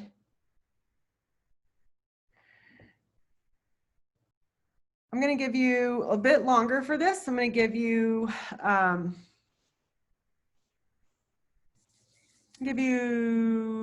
12 minutes. So if you do use the whiteboard in Zoom, just make sure you save that before we leave the break room. And if you guys are figuring out how to use the whiteboard, actually, and you want to just submit one for your entire group, just make sure that you all save that or send it out to the group members so you can share it and upload it. That's okay at this point.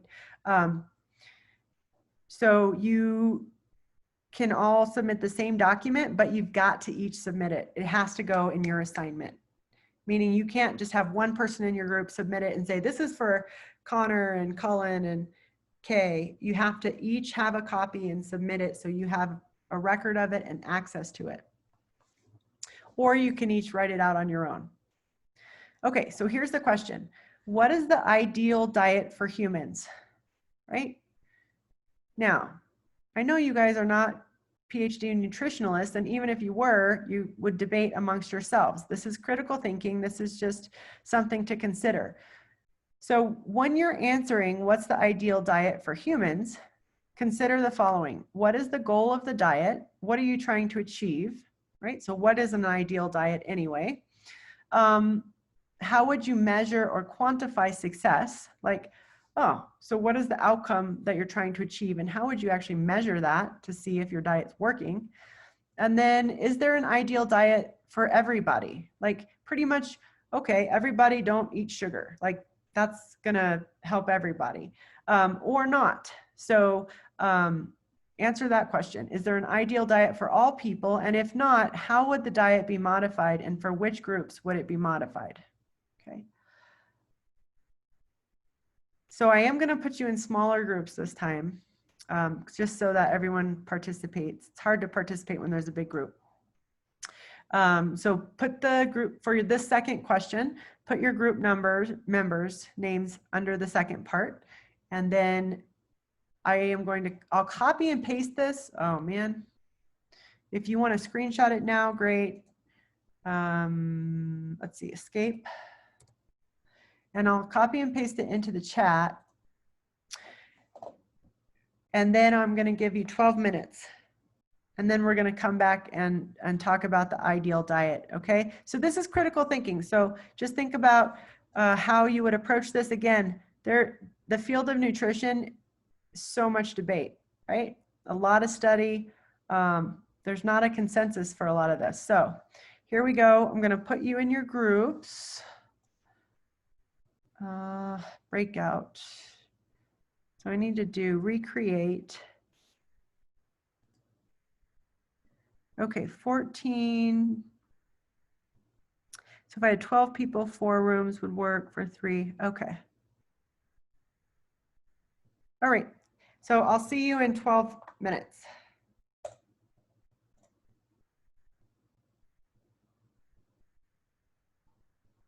All right.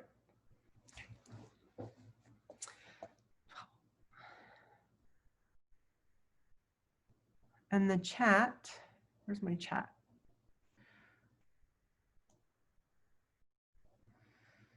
Where's my chat? It's somewhere. Ugh.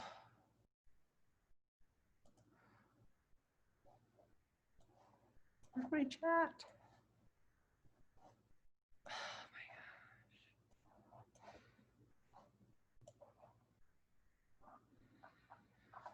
Oh my gosh.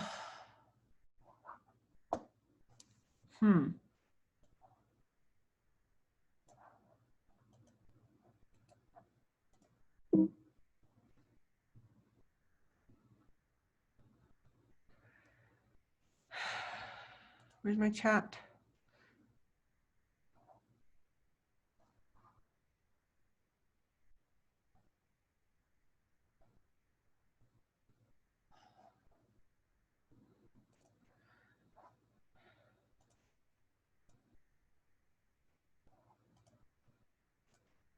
Ah, there it is. Oh my God. Okay.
Okay, so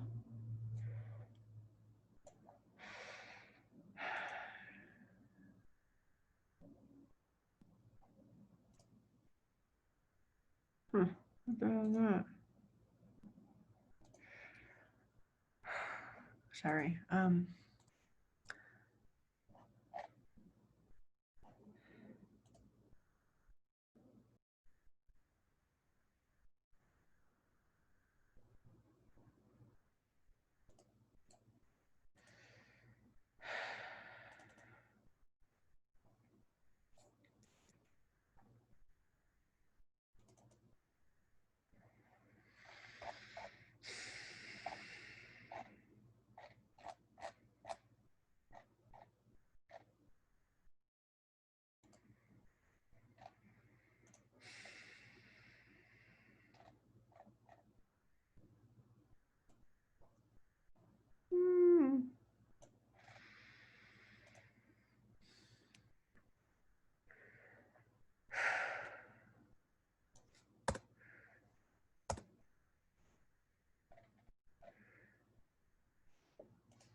I don't even know.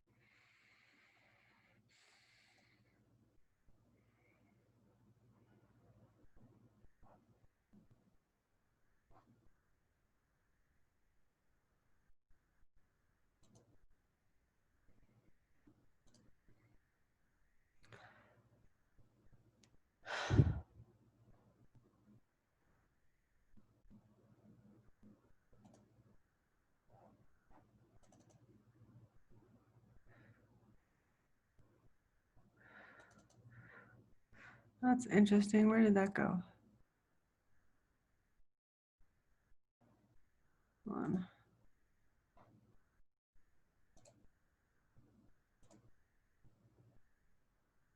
Huh, so interesting.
Hey, where'd my people go?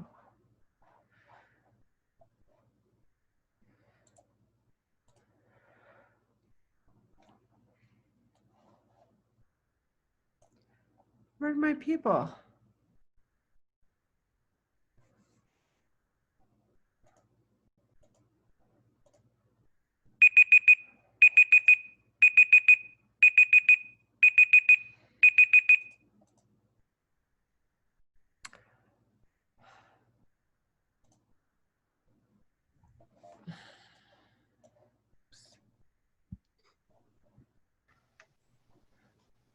All right. Okay. Let's see. How fun. Okay, so I'm looking forward to hearing about all of your best diets for humans. Let's see. All right, so I'm going to spend about 5 minutes. I'm going to spend 5 minutes doing this, reviewing some of your feedback, and then I'm going to end up with a little bit on acids and bases. So let me see where my breakout rooms. Okay. Hey, I like that. Copy. Okay. All right, so here we go. Why don't I just ask breakout room 1.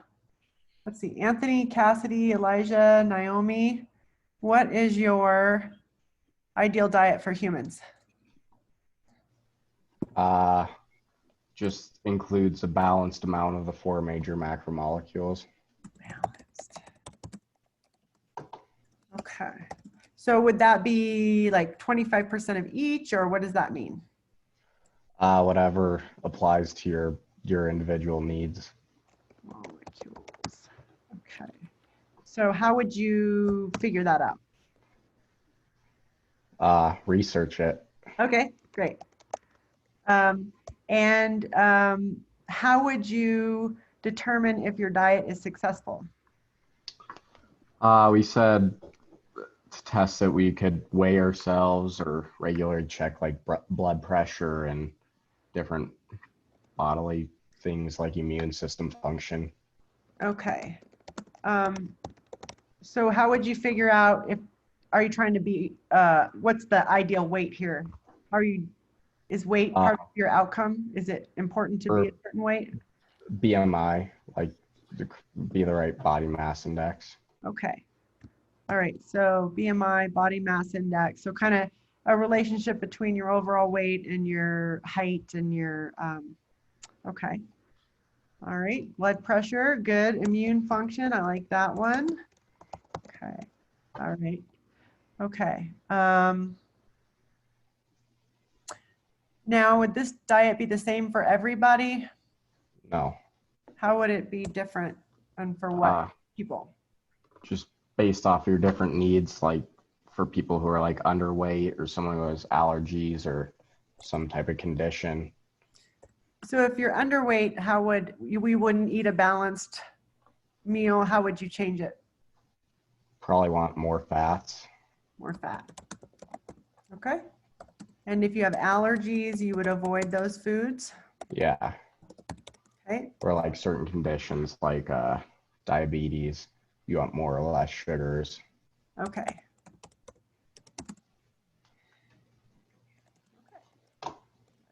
Okay. All right. Thank you. All right. Group 2, Angela, Junie, Kay, Tristan. Who wants to talk? So we were just saying, like, we were just talking about how protein should be like the highest, like need a high amount of protein. And then after that, like because we were kind of just like categorizing, like, okay, what's the most important? What do we need?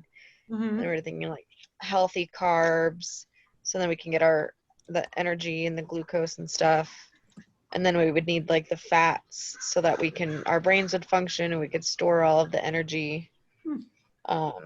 And then like we were just talking about getting glucose and things like that, and like natural sugars. And so natural sugar versus what? Unnatural sugar? What's unnatural sugar?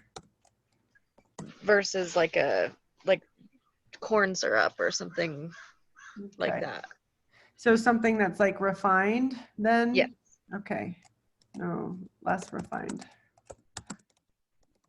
Why is it better to have natural sugar than refined sugar? Because it's processed and it's harder for your body to like then process on its own. Harder to process.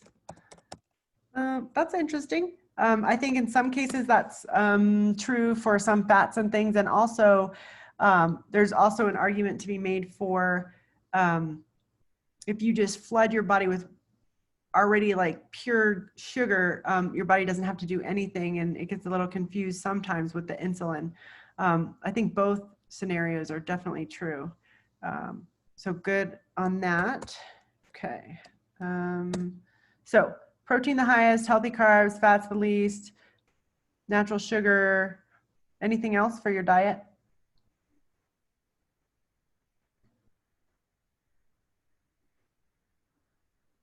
I think that's more or less kind of what we were talking about, and then just like different ways to like get those things, like different sources.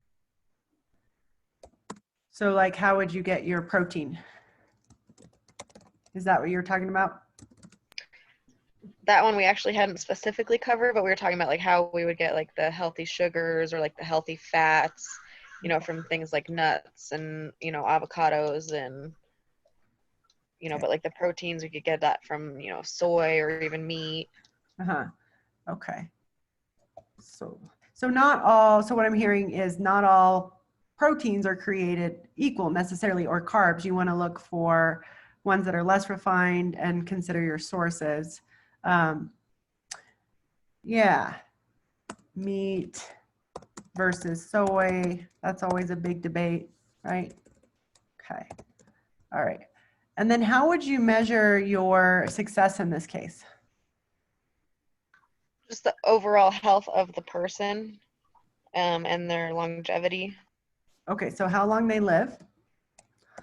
And what about health? So what's a metric for health? Thinking about some way to measure it. Well, when they're looking at health, you know, they look at there are different stats and things like blood pressure, cholesterol, you know, things like that. Okay. All right. Okay. All right. So you guys aren't focusing so much on the weight in this one, just more, at least what we're doing initially. And then let's hear about the third group. So breakout group, oh gosh, we got two more. So Christian, Haley, and Tanner. Talk to them. Can you hear me okay? Yeah, go ahead.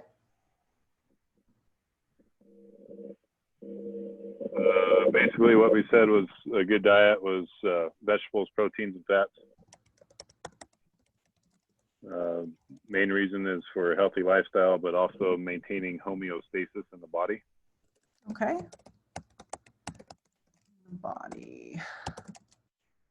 Healthy lifestyle. And so how would you measure that? Basically how you physically feel through your energy levels. Again, okay. Uh-oh, I'm frozen. I know I was freezing there a minute.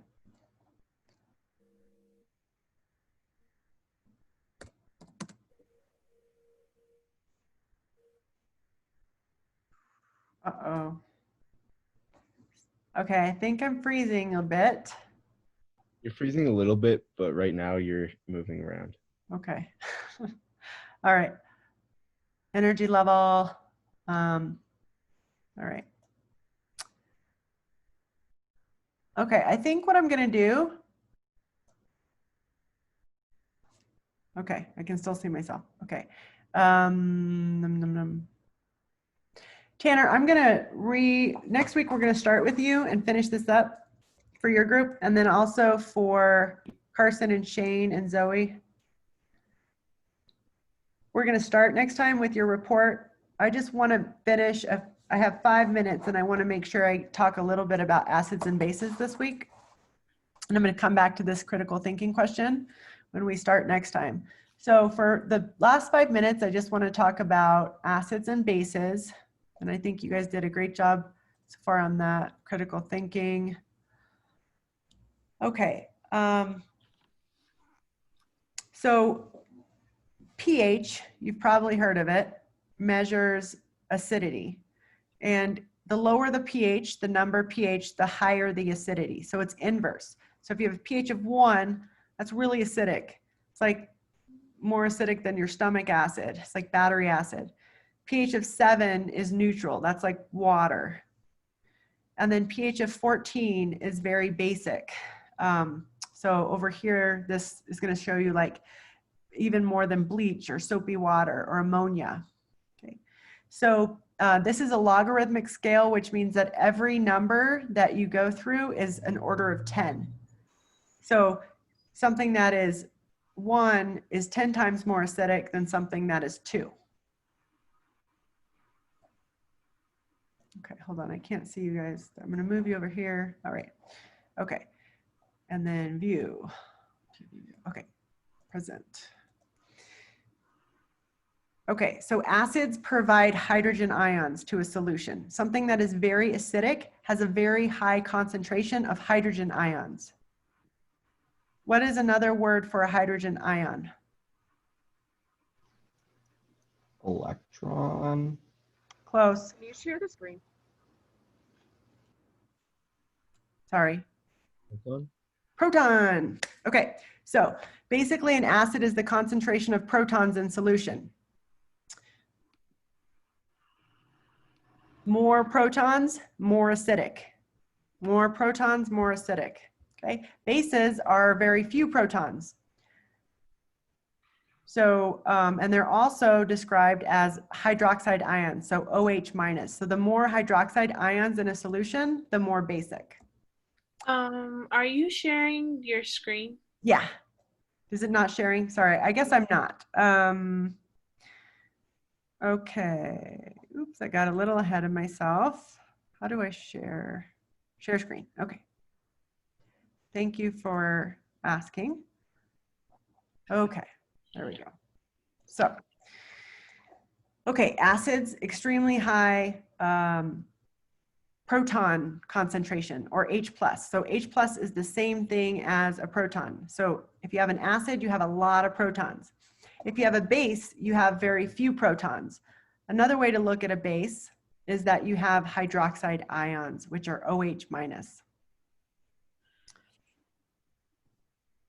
So pH, if you care, it's actually a mathematical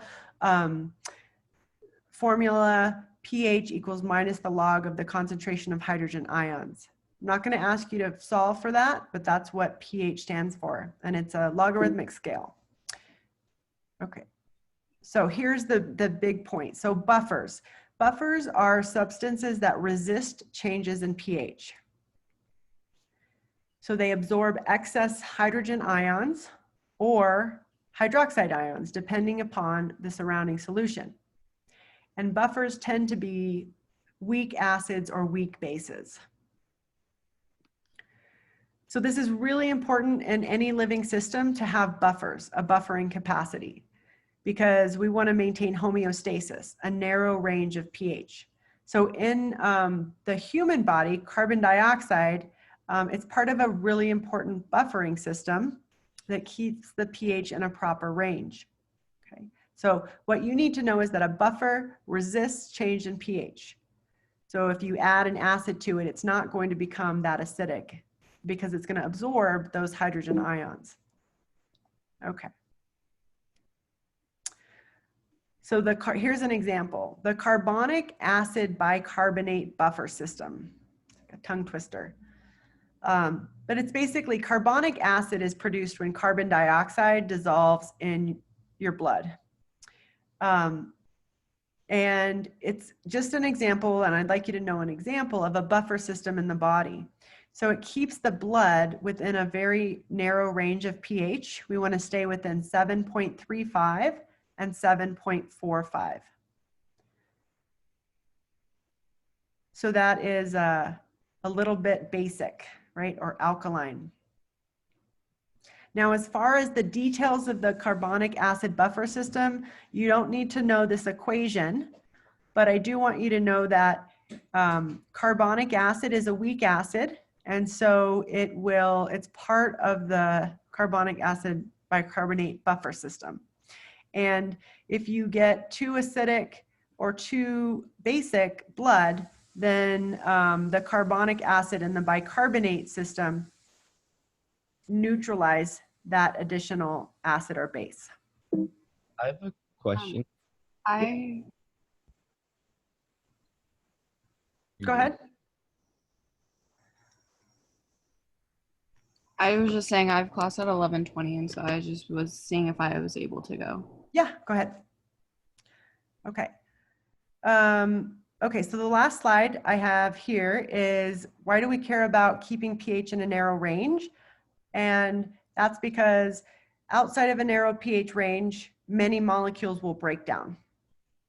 So buffering is extremely important because if you get too acidic or too basic, like we saw in that animation with the protein, bonds are going to break, proteins are going to not work, and your body's going to basically fall apart.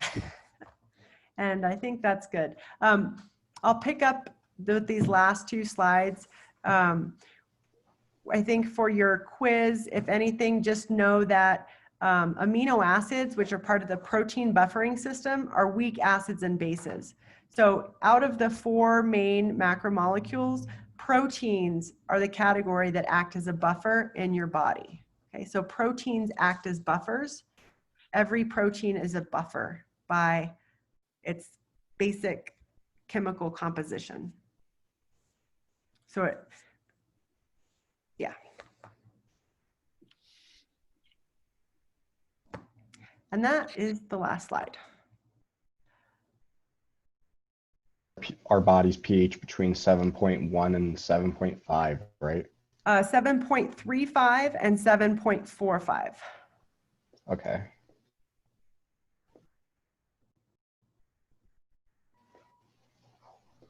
Out of curiosity, does when you like, you know how if you drink a bunch of water, then it can like kill you? Does that relate to the pH balance at all? Is that killing you because it's off balancing that, or? I mean, it definitely does change your pH, yes. And so that's part of it. You're changing your solute concentration dramatically. And so your electrolyte balance is going to be off. You're not going to have enough, say, ions to send signals in your body. And so there's a lot of reasons that if you drink too much water, especially in the Grand Canyon, you could be suffering. And pH is one of those. So, yeah. Thank you. Okay. Okay, then you guys, I also have class at 11:30. So if there's not any other questions. Okay, I will see you later. Thank you, everybody. Make sure to get those critical thinking questions in by midnight tonight. Thank you. Yeah. Thank you very much. Thank you. It's good to see you guys. Thanks for having your videos on. All right, bye. Okay. Here we go.